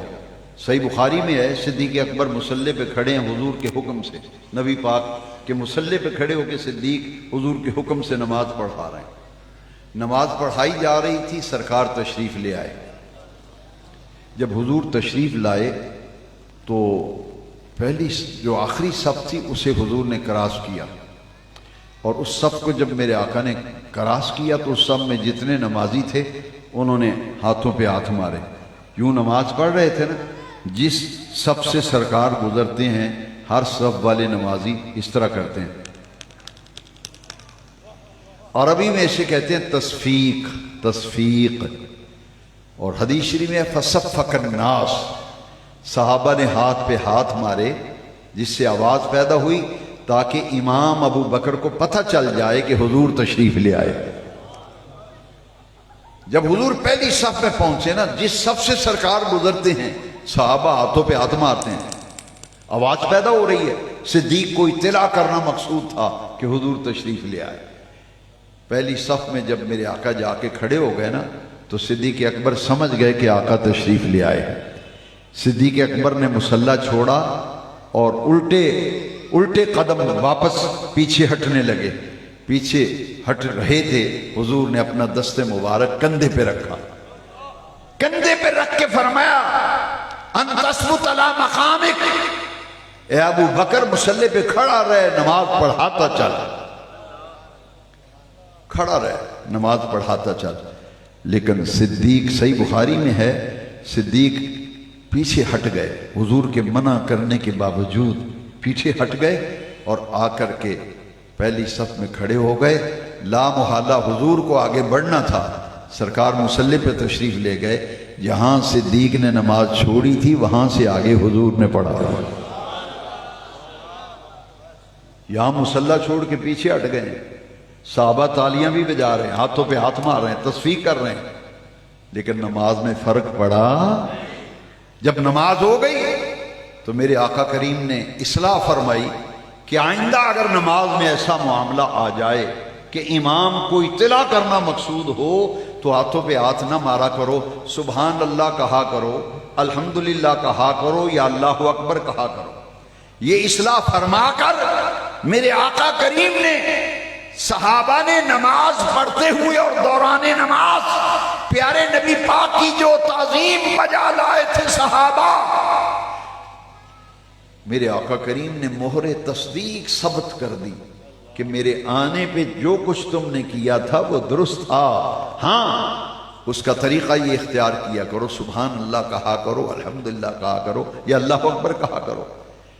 صحابہ نماز میں حضور کی طرف متوجہ ہو رہے ہیں، صدیق مصلی چھوڑ کے پیچھے ہٹ رہے ہیں. میرے نماز میں فرق پڑا نہیں ہے. حضور نے پوچھا اے ابو بکر ما منعک اذ امرتک ان تثبت علی مقامک، جب میں نے تجھے کہا تھا کہ نماز پڑھاتا چل تو تم مصلی چھوڑ کے پیچھے کیوں آ گیا؟ لو صدیق نے کیا کہا، آنکھوں میں آنسو آ گئے نا، آپ دیدہ ہو کر اشکبار ہو کر کہتے ہیں ما آقا یہ کیسے ممکن ہے؟ عرض کرتے ہیں یا رسول اللہ صلی اللہ علیہ وسلم ما کان لابن ابی قحافہ، ما کان لابن ابی قحافہ ان یصلی بین ید رسول اللہ صلی اللہ علیہ وسلم. حضور ابو بکر کا بھی اس لائق ہے کہ آپ تشریف لے آئیں اور وہ مصلی پہ کھڑا رہ کے نماز پڑھاتا چلے. عشق نے لاچار کیا، دل نے مجبور کیا، میں گناہگار نہ تھا، میرے دل نے گناہگار کیا۔ حضور میں نے مصلی اس لیے چھوڑا، معافی چاہتا ہوں، آپ نے فرمایا نماز پڑھاتا چل، آپ کے حکم کے باوجود میں پیچھے ہٹایا، کیوں؟ عشق نے لاچار کیا، دل نے مجبور کیا کہ آقا تشریف لے آئے ہیں۔ پھر کہتے ہیں ما کان علی ابن ابی قحافہ ان یصلی بین ید رسول اللہ صلی اللہ علیہ وسلم، کہ نبی کریم صلی اللہ علیہ وسلم تشریف لے آئے، صدیق مصلی پہ نماز پڑھا رہے ہیں، صحابہ سب کے سب حضور کی طرف متوجہ ہو گئے۔ پوری نماز میں صحابہ حضور کی طرف توجہ رکھتے تھے۔ اور جس دن میرے نبی پاک کا وصال ہوا نا، صحیح بخاری میں حدیث شریف ہے، فجر کی نماز کا وقت تھا، صدیق نماز پڑھا رہے تھے اور نبی کریم 3 دن اپنے وصال مبارک سے پہلے مسجد میں تشریف نہیں لائے۔ جس دن میرے نبی کریم کا وصال ہوا، فجر کے وقت صدیق حضور کے مصلی پہ کھڑے ہو کے نماز پڑھا رہے ہیں۔ حضور کی طبیعت میں کچھ افاقہ ہوا، فرمایا میں دیکھنا چاہتا ہوں میرے غلام کس طرح میرے مقرر کردہ امام ابو بکر کے پیچھے نماز پڑھ رہے ہیں۔ حضور تشریف لائے اور حضور کے گھر مبارک کے دروازے کے آگے اون کا ایک پردہ لٹکا رہتا تھا۔ وہ پردہ جب ہٹایا گیا، کیونکہ حضور صحابہ کے نماز پڑھنے کے منظر کو دیکھنا چاہتے تھے، ملاحظہ فرمانا چاہتے تھے، پردہ اون کا ہٹایا تو آواز پیدا ہوئی نا، صحیح بخاری میں ہے، سارے کے سارے صحابہ نے قبلے سے اپنا منہ پھیر کر حضور کے رخ زیبا کی زیارت شروع کر دی۔ جناب بندہ، یہ آپ کی وہی بخاری شریف ہے، سب صحابہ ادھر دیکھ رہے ہیں۔ ڈاکٹر اقبال نے، فیلسوف اسلام نے یہ نظریہ پیش کیا کہ صحابہ نے کعبے سے منہ پھیر کر حضور کی طرف کیوں دیکھا؟ صحابہ نے کہا نمازیں جو قضا ہوں پھر ادا ہوں، نمازیں جو قضا ہوں پھر ادا ہوں، نگاہوں کی قضائیں کب ادا ہوں؟ نماز پھر پڑھ لیں گے، لیکن معاملہ کچھ اور ہو گیا۔ جب سب صحابہ ادھر دیکھنے لگے نا، تو صحابہ کہتے ہیں ہم نے جب حضور کا رخ زیبا دیکھا، یوں لگا کأنہ ورق مصحف، یوں لگا جیسے قرآن کھل گیا۔ صحابہ حضور کا چہرہ دیکھ رہے ہیں، ماحول نماز کا بدل گیا، کیفیت بدل گئی، ماہیت بدل گئی، علم فکر رخصت ہو گیا اور مسائل چل بسے۔ پوری نماز کے ماحول پر حضرت عشق نے قبضہ کر لیا۔ کسی آیت میں نہیں، کسی حدیث میں نہیں کہ حضور تشریف لے آئیں تو حضور کا چہرہ دیکھیں، کوئی دلیل نہیں، کوئی حکم نہیں، مگر صحابہ نے یہ کام کیا۔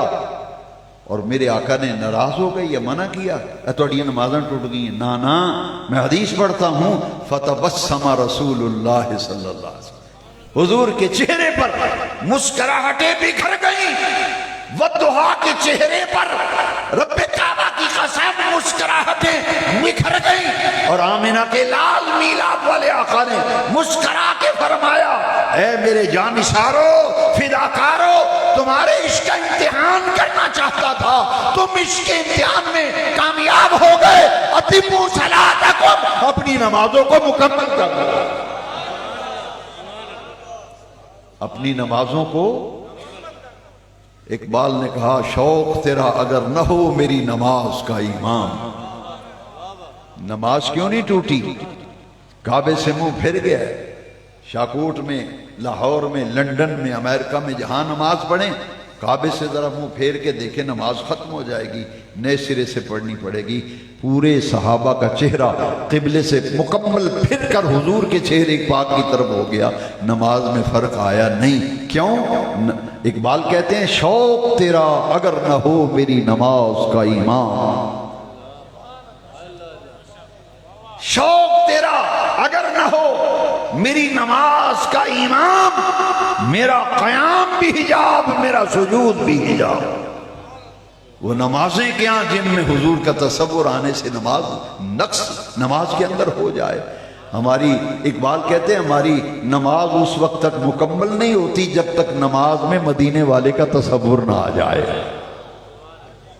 اسے میں ایک ٹائٹل دیا کرتا ہوں، عنوان، اسے میں ایک عنوان دیتا ہوں، عبادت خدا میں تعظیم مصطفیٰ کا تصور۔ عبادت خدا میں تعظیم مصطفیٰ کا تصور۔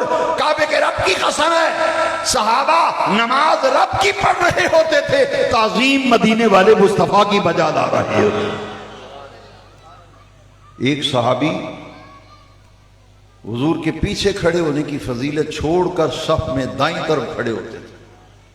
یہ کیوں میلاد منا رہے ہیں، کیوں آقا کی عظمتیں بیان کریں؟ سارے سوالوں کا جواب آ گیا۔ اور غور سے سن لو، تعظیم مصطفیٰ، ادب مصطفیٰ، احترام مصطفیٰ، اور جب دل میں پیدا ہو پھر انسان محبت رسول کی طرف پرواز کرتا ہے، محبت رسول بڑھتی چلی جاتی ہے، بڑھتی چلی جاتی ہے۔ جیسے کہ صحابی، ہم فضیلتیں ڈھونڈتے پھرتے ہیں، ہم فضیلتیں ڈھونڈتے پھرتے ہیں۔ وہ صحابی سے کسی نے کہا یار امام دے پیچھے کھڑے ہون دی فضیلت بہت ہی ہے، تو امام بھی امام الانبیاء، امام الانبیاء۔ صحابی پیچھے کھڑے ہونے کی فضیلت چھوڑ رہے، کیونکہ مسئلہ یہ ہے کہ جو مقتدی امام کے بالکل پیچھے کھڑا ہوتا ہے اس کا درجہ زیادہ ہے، اس کی فضیلت زیادہ ہے۔ پھر دائیں طرف کے نمازیوں کی، پھر بائیں طرف۔ صحابی پیچھے کھلون دی فضیلت چھڑ دیندہ ہے تو سجے پاسے کھلو جاندہ ہے۔ صحابہ پوچھتے ہیں یار تم عمدن یہاں بیٹھتے ہو، وہ پیچھے کھڑے ہونے کی فضیلت زیادہ ہے، تو تم چھوڑ دیتے ہو۔ اس نے پتہ ہے کیا کہا؟ اس نے کہا چھوڑتا فضیلت اس لیے ہوں، میں فضیلتوں پر دیدار مصطفیٰ کو ترجیح دیتا ہوں۔ فضیلت پر دیدار مصطفیٰ والدعا کے رخ زیبا کو دیکھنا میں اپنے لیے فضیلت سے زیادہ پسند کرتا ہوں، اس لیے میں دائیں طرف کھڑا ہوتا ہوں۔ پوچھا کہ تم دائیں طرف کھڑے ہو کہ کرتے کیا ہو؟ کہتے ہیں میں کرتا کیا ہوں، بتاؤں کیا کرتا ہوں؟ جب سرکار نماز شروع کرتے ہیں اللہ اکبر، وہ صحابی کہتے ہیں ساری نماز وچ میں انج منہ پھیر کے تو حضور دا رخ زیبا ویکھدا رہندا، پوری نماز میں رسول اللہ کا چہرہ دیکھتا رہتا ہوں۔ ارے نماز کے اندر تعظیم مصطفیٰ کا تصور اگر دیکھنا ہے، سمجھنا ہے، اور یہ حسین اور دلکش اور روح پرور منظر دیکھنا ہے تو صحابہ کی نمازوں کو دیکھ لو، صحابہ کی نمازوں کو دیکھ لو۔ لیکن یوں چونکہ چنانچہ یہ کہ وہ کہاں، یہ وہ پھر جہاں محبت آ جاتی ہے یارو پھر وہاں اعتراض۔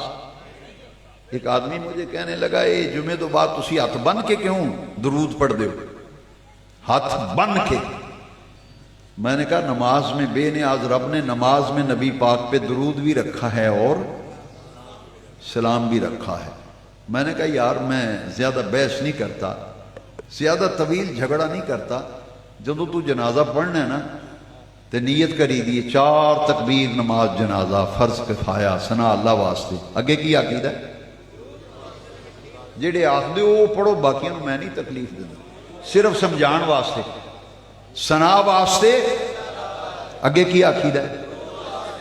لے دس اے سانو روک دے درود پڑھن تو۔ رب کہتے ہیں میں نماز قبول نہیں کرتا جب تک درود نہ ہو، پہلے سلام پڑھ، اور تو سلام سے روکتا ہے۔ رب کہتے ہیں تحیات بیٹھ، پہلے میرے مصطفیٰ پہ سلام پڑھا، السلام علیکہ ایھا النبی ورحمت اللہ وبرکاتہ، پھر پڑھ اللہم صلی علی محمد وعلی آل محمد۔ یہ تیرے نزدیک غیر اللہ کا خیال آ گیا؟ نماز میں حضور پہ جب درود پڑھیں گے تو حضور کا خیال آئے گا یا نہیں؟ لو دسو۔ کہتے ہیں خیال نہیں آنا چاہیے، بس اللہ کا خیال، اللہ کا خیال۔ اللہ کو تو دیکھا نہیں۔ وہ میں نے عرض کیا تھا نا، ہندو مسلمان ہوا تھا تو اس کے یاروں نے کہا یار اللہ تجھے نظر نہیں آتا، تو کہتا ہے آمنت باللہ، میں اللہ پہ ایمان لایا۔ وہ مسلمان ہندو جو ہوا تھا نا مسلمان، اس نے کہا ٹھیک ہے میں رب نو نہیں ویکھیا پر اللہ تے ایمان تاں لے آیا، ایک دیکھنے والے کا کہا مان لیا ہے، تجھے بن دیکھے خدا مان لیا ہے۔ ایک دیکھنے والے کا کہاں مان لیا ہے، تجھے بن دیکھے خدا مان لیا ہے۔ نماز کے اندر سلام بھی اور درود بھی۔ میں نے کہا پھر اچھا انج کر جے تینوں ہاتھ بننے چنگے نہیں لگتے نا، اسی ہاتھ بن کے اسی پڑھنے اللہم صلی علی محمد وعلی آل محمد، حضور سونے نبی پاک نے ہاتھ بن کے درود پڑھنے، جی ہاتھ بنن تے اعتراض ہے نا، تے جدو دوسری تکبیر تو بعد پڑھ کی پڑھیا جاندہ ہے، جڑے پڑھ دے وہ بولو بس۔ میں کہ پھر اسی تے جدو جنازہ پڑھنے اسی امام صاحب دوسری تکبیر آنے اللہ اکبر، اسی آنے اللہم صلی علی محمد وعلی آل محمد کما صلیت وسلمت علی ابراہیم وعلی آل ابراہیم انک حمید مجید، درود پڑھ۔ میں کہ وہ تو پھر ہاتھ چھڑ دے کر اسے تھا، یہ ہاتھ بنن دے اعتراض ہے، یہ جی چونکہ چنانچہ یہ کہ وہ آپ ہاتھ باندھ کے جو درود پڑھتے ہیں۔ میں نے کہا جنازے میں بھی تو ہاتھ باندھ کے پڑھتے ہیں نا درود۔ اگر آپ کو پسند نہیں ہے تو ہم تکلیف نہیں دینا چاہتے بھائی، کسی کو تکلیف نہیں دینا چاہیے۔ ہاتھ باندھ کے پڑھنے سے اگر آپ کو کچھ خارش ہوتی ہے تو ہاتھ چھوڑ دیے گا۔ ہم تو بھائی جنازہ بھی پڑھتے ہیں تو ہاتھ باندھے ہوئے ہیں پیارے مصطفیٰ پہ درود و سلام۔ ساری گفتگو کا خلاصہ یہ ہے، اقبال نے بات سمجھا دی۔ اقبال نے کہا کسی کی باتوں میں نہ آنا، کسی کے چکر میں نہ آنا۔ اقبال نے کہا قوت عشق سے ہر پشت کو بالا کر دے، دہر میں اس میں محمد سے اجاگر کر دے۔ بس عشق کی ضرورت ہے یار، عشق کے بغیر اس محکمے میں بات نہیں بنے گی۔ یہ دین کا محکمہ جو ہے نا، جس نبی کریم کا کلمہ پڑھا ہے، میں ڈنکے کی چوٹ کہتا ہوں، جب تک اس نبی سے پیار نہیں ہوگا، اس رسول کریم کی عزت و احترام و تعظیم و ادب عقیدت دل میں نہیں ہوگی، ایمان قبول نہیں ہوگا۔ ایمان کی قبولیت کی ضمانت محبت مصطفیٰ ہے۔ اقبال نے تو بہت دور کی بات کی ہے، چلو پڑھ دیتا ہوں، فتویٰ کو لگائے گا تو اقبال پہ لگائے۔ اقبال کہتے ہیں بمصطفیٰ برساں خیش را کہ دین ہماؤست، تو دین اذان تے نماز بھی دین لئی پھرنے۔ اقبال آخر ہے بمصطفیٰ برساں خیش را کہ دین ہماؤست، گر بہو نہ رسیدی تمام بو لہبیس، اپنے آپ کو کلیتاً اپنے آقا کی غلامی اور محبت میں دے دے۔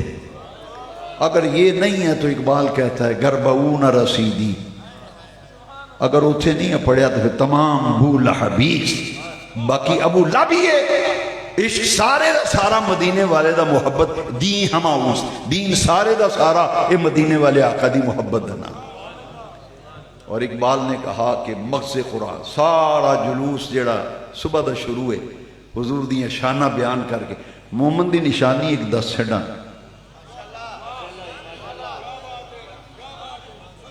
نبی پاک دی شان دی کوئی گل کرو جے چہرہ کھل اٹھے نا، اکھاں روشن ہو جان، کلیجے بھی ٹھنڈ پہ جے، سمجھو ایمان دی بتی روشن ہے۔ تے جے نبی پاک دا نام لے آئیں تون تھلے ہو جائے، تے چہرہ مرجع جائے، تے جغرافیہ بدل جائے، بیٹری ڈیڈ ہے۔ کیوں؟ مومن کی نشانی ہے حضور کا ذکر آئے تو چہرہ کھل اٹھے، گلاب کے پھول کی طرح چہرہ کھل اٹھے۔ یہی تعلیم ہے۔ اقبال نے اپنی زندگی کا خلاصہ نچوڑ رکھ دیا ہے۔ اقبال کہتا ہے میری ساری زندگی کا خلاصہ سن لو، یہ جو مسلمان نسل آ رہی ہے نا، ہماری اگلی نسل، ہمارے بچے، اقبال نے ان کے نام پیغام دیا۔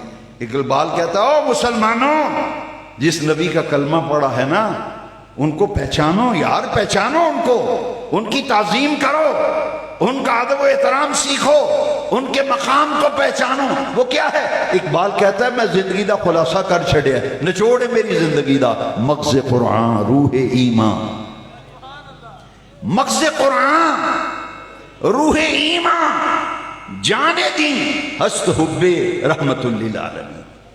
اقبال آخدہ ہے قرآن پاک دا مغز تے ایمان دی روح تے دین دی جان، اے رحمت للعالمین دی محبت ہے۔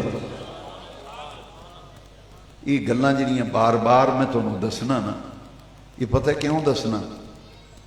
اقبال نے آکھا گرچہ بت ہیں جماعت کی آستینوں میں، گرچہ بت ہیں جماعت کی آستینوں میں مجھے ہے حکم اذان لا الہ الا اللہ، مجھے ہے حکم یہ میں اذان دیندیاں رہنا ہے۔ تو جڑا اذان سن کے نماز پڑھنا آ جائے پھر وہ مقدرہ والا ہے، تو جڑا اذان سن کے نہ آوے تو پھر وہ اپنے بارے میں خود فیصلہ کرے۔ مؤذن دا کام ہے اذان دینا، تو اسی تے دن رات ہی اذان دے رہے ہیں۔ ہست حبے، ہست حبے، ہاں اقبال نے کہا گرچہ بت ہیں جماعت کی آستینوں میں مجھے ہے حکم اذان لا الہ الا اللہ، ہم نے اذان دیتے رہنا ہے۔ وہ اذان کیا ہے؟ لو اسی امام کے پیغام پر میں اجازت چاہتا ہوں۔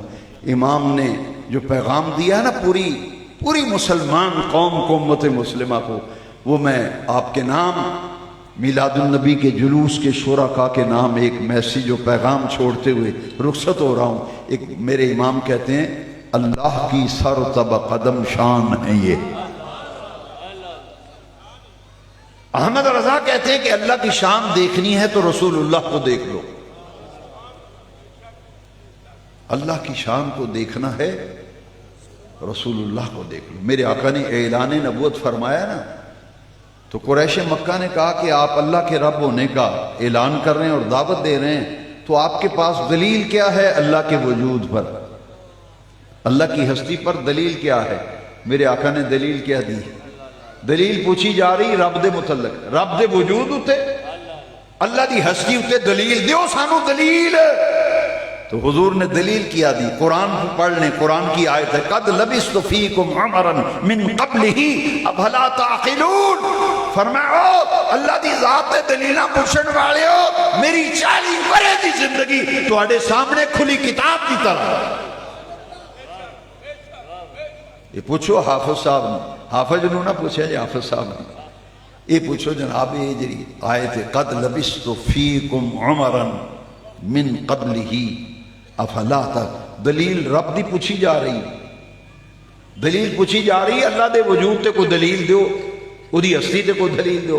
تے حضور دلیل کی دے رہے ہیں؟ فرماتے ہیں میری 40 برے دی زندگی تواڈے سامنے، قد لبثت فیکم عمرا من قبلہ، تسی دیکھ چکے ہو میں تواڈے وچ ایک پوری عمر گزاری ہے، 40 سال آپ میں گزارے میں نے۔ نبی کریم نے فرمایا قد لبثت فیکم عمرا من قبلہ، میری اس تو پہلا دی زندگی ساری تواڈے سامنے کھلی کتاب دی طرح ہے۔ جی اس 40 سالہ زندگی وچ نبی پاک نے فرمایا جی کوئی عیب نظر آ جائے نا تو پھر خدا دا انکار کر دیا جائے۔ اور اگر میری 40 سالہ زندگی میں آمنہ کے لال اعلان کر رہے ہیں، اگر میری 40 سالہ زندگی میں کوئی عیب نظر نہ آئے تو پھر خدا کے انکار کی کوئی وجہ تمہارے پاس باقی نہیں، کیونکہ وہ رب کتنا عظیم ہوگا جس نے رسول کو بے عیب بنایا ہے۔ تو خدا کی ذات پر دلیل مانگی گئی، میرے نبی پاک نے اپنے وجود کو اور 40 سال کی عمر مبارک کو بطور دلیل پیش کیا۔ اسی لیے ہم کہتے ہیں کہ اللہ کی شان دیکھنی ہے، تم نے اللہ کی شان دیکھنی ہے۔ جڑا بندہ آکھے جی میں رب دی شان جاننا چاہنا، مینوں رب دی شان کو دسو، تو میرا امام کہتا ہے اللہ کی سر تب قدم شان ہے یہ، غور سے سننا، انسان نہیں انسان، وہ انسان ہے یہ، کوئی تجھ سا ہوا ہے نہ ہوگا شاہ، انسان نہیں انسان، وہ انسان ہے یہ۔ قرآن تو ایمان بتاتا ہے انہیں، قرآن تو ایمان بتاتا ہے انہیں، ایمان یہ کہتا ہے کہ میری جان ہے، جان ایمان یہ کہتا ہے کہ میری جان ہے یہ، تبھی تو جشن میلاد منایا ہے۔ ایمان کی جان میلاد والا آقا ہے، ایمان کی جان میلاد والا آقا ہے۔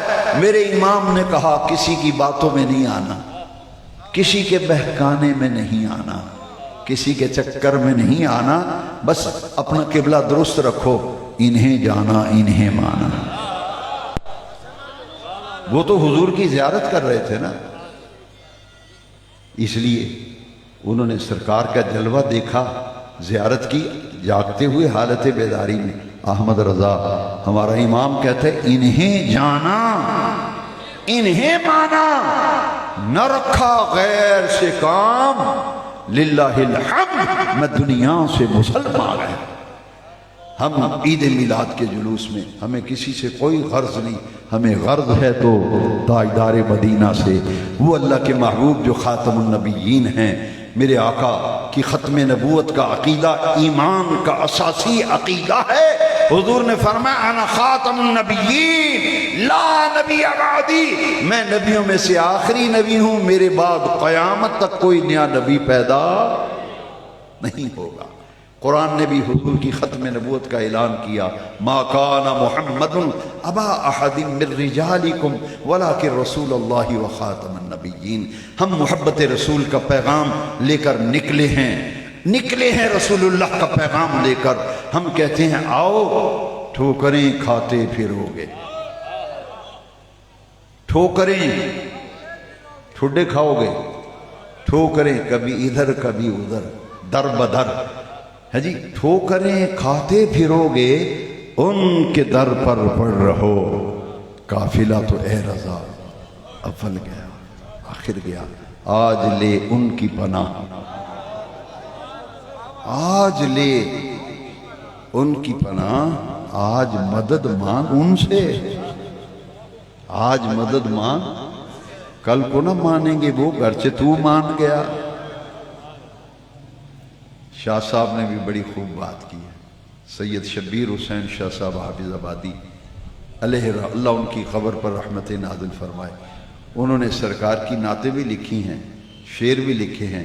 ایک شعر سنا دیتا ہوں کہ ہم یہ جو کہتے ہیں کہ حضور کی تعظیم، حضور کی محبت، حضور کا ادب جیسے صحابہ نے کیا تو صحابہ سے سیکھو حضور کی تعظیم و ادب، کیونکہ قیامت کے دن بھی اگر کام آئیں گے تو رسول اللہ کام آئیں گے۔ ہم تو اعلانیہ کہتے ہیں اور ڈنکے کی چوٹ کہتے ہیں، دنیا میں بھی ہمارا رسول اللہ کے بغیر گزارا نہیں، کعبے کے رب کی قسم قبر میں بھی رسول اللہ کے بغیر گزارا نہیں، اور حشر میں بھی رسول اللہ کے بغیر گزارا نہیں۔ شاہ صاحب نے فرمایا کہ گناہگار جو محشر میں فریاد کریں گے، جدوں اوکھا ویلا آوے تو جڑا بہتا سجن ہوئے انہوں ہی آواز ماری دی، وہ ڈاڈا ویلا آ جائے نا اوکھا ویلا، اس ویلے پھر نظر ماری دی یار کیڑا جڑا اس اوکھے ویلے میرا کام آئے گا، تو جدوں قیامت دا دن ہونا ہے نا تو اوکھا ویلا ہونا ہے، تو شاہ صاحب فرما دیں گناہگار جو محشر میں فریاد کریں گے انہوں ہی آواز ماری دیئے جڑا مصیبت وچ کم آوے۔ شاہ صاحب فرما دیں گناہگار جو محشر میں، ہم میلاد منا کر نوجوانوں کو یہ پیغام دینا چاہتے ہیں، آؤ اپنے سینوں کو رسول اللہ کی محبت کا مدینہ بنا لو، آقا کا ذکر سن کر مچل جایا کرو، آقا کا ذکر سن کر آنسو بہایا کرو، جو رسول اللہ کی یاد میں آنسو بہاتا ہے اس کے آنسو کبھی ضائع نہیں جاتے، اس کے آنسو کبھی نہیں ضائع جاتے۔ گناہگار جو محشر میں فریاد کریں گے آیا ہوں میں آیا ہوں میری سرکار کہیں گے، گناہگار جو محشر میں فریاد کریں گے، گناہگار جو محشر میں فریاد کریں گے آیا ہوں میں آیا ہوں میری سرکار۔ حضور فرمایا نہ گھبرا میں آیا، نہ گھبرا میں آیا انہیں، نہ گھبرا۔ گناہگار جو محشر میں فریاد کریں گے آیا ہوں میں آیا ہوں میری سرکار کہیں گے۔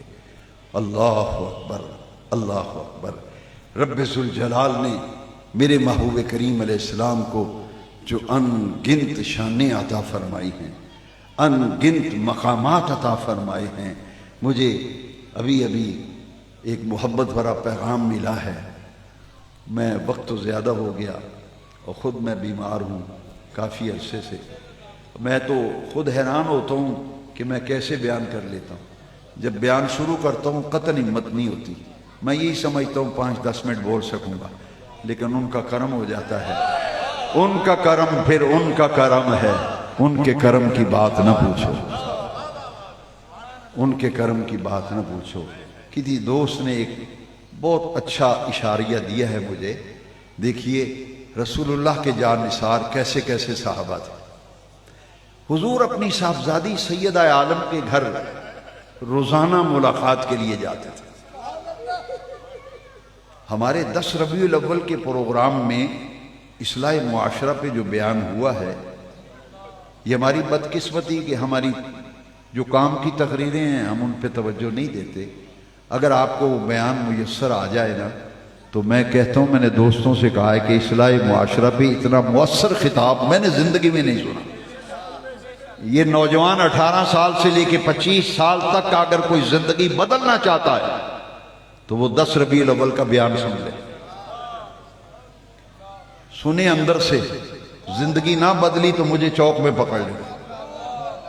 انہوں نے بتایا کہ نبی کریم نے تشریف لا کر زندگیاں کیسے بدلی. ہم توجہ نہیں دیتے. مجھے جو اشاریہ دیا گیا ہے، ہمارے اصلاح معاشرہ کی بڑی ضرورت ہے. لوگ آتے ہیں جی جسے تیاں دیتیاں ہوں اس گھر دا پانی نہیں پینا چاہیے. دیکھیے یہ جہالت ہے یا نہیں جی نہیں، جتھے تی دیتی ہوئی اس گھر دا پانی نہیں پینا چاہیے. تیرے نبی کریم علیہ السلام نے جب اپنی صاحبزادی سیدہ زہرا پاک کا نکاح کیا مولا علی پاک سے تو حضور روزانہ ان کے گھر ملاقات کے لیے تشریف لے جاتے تھے.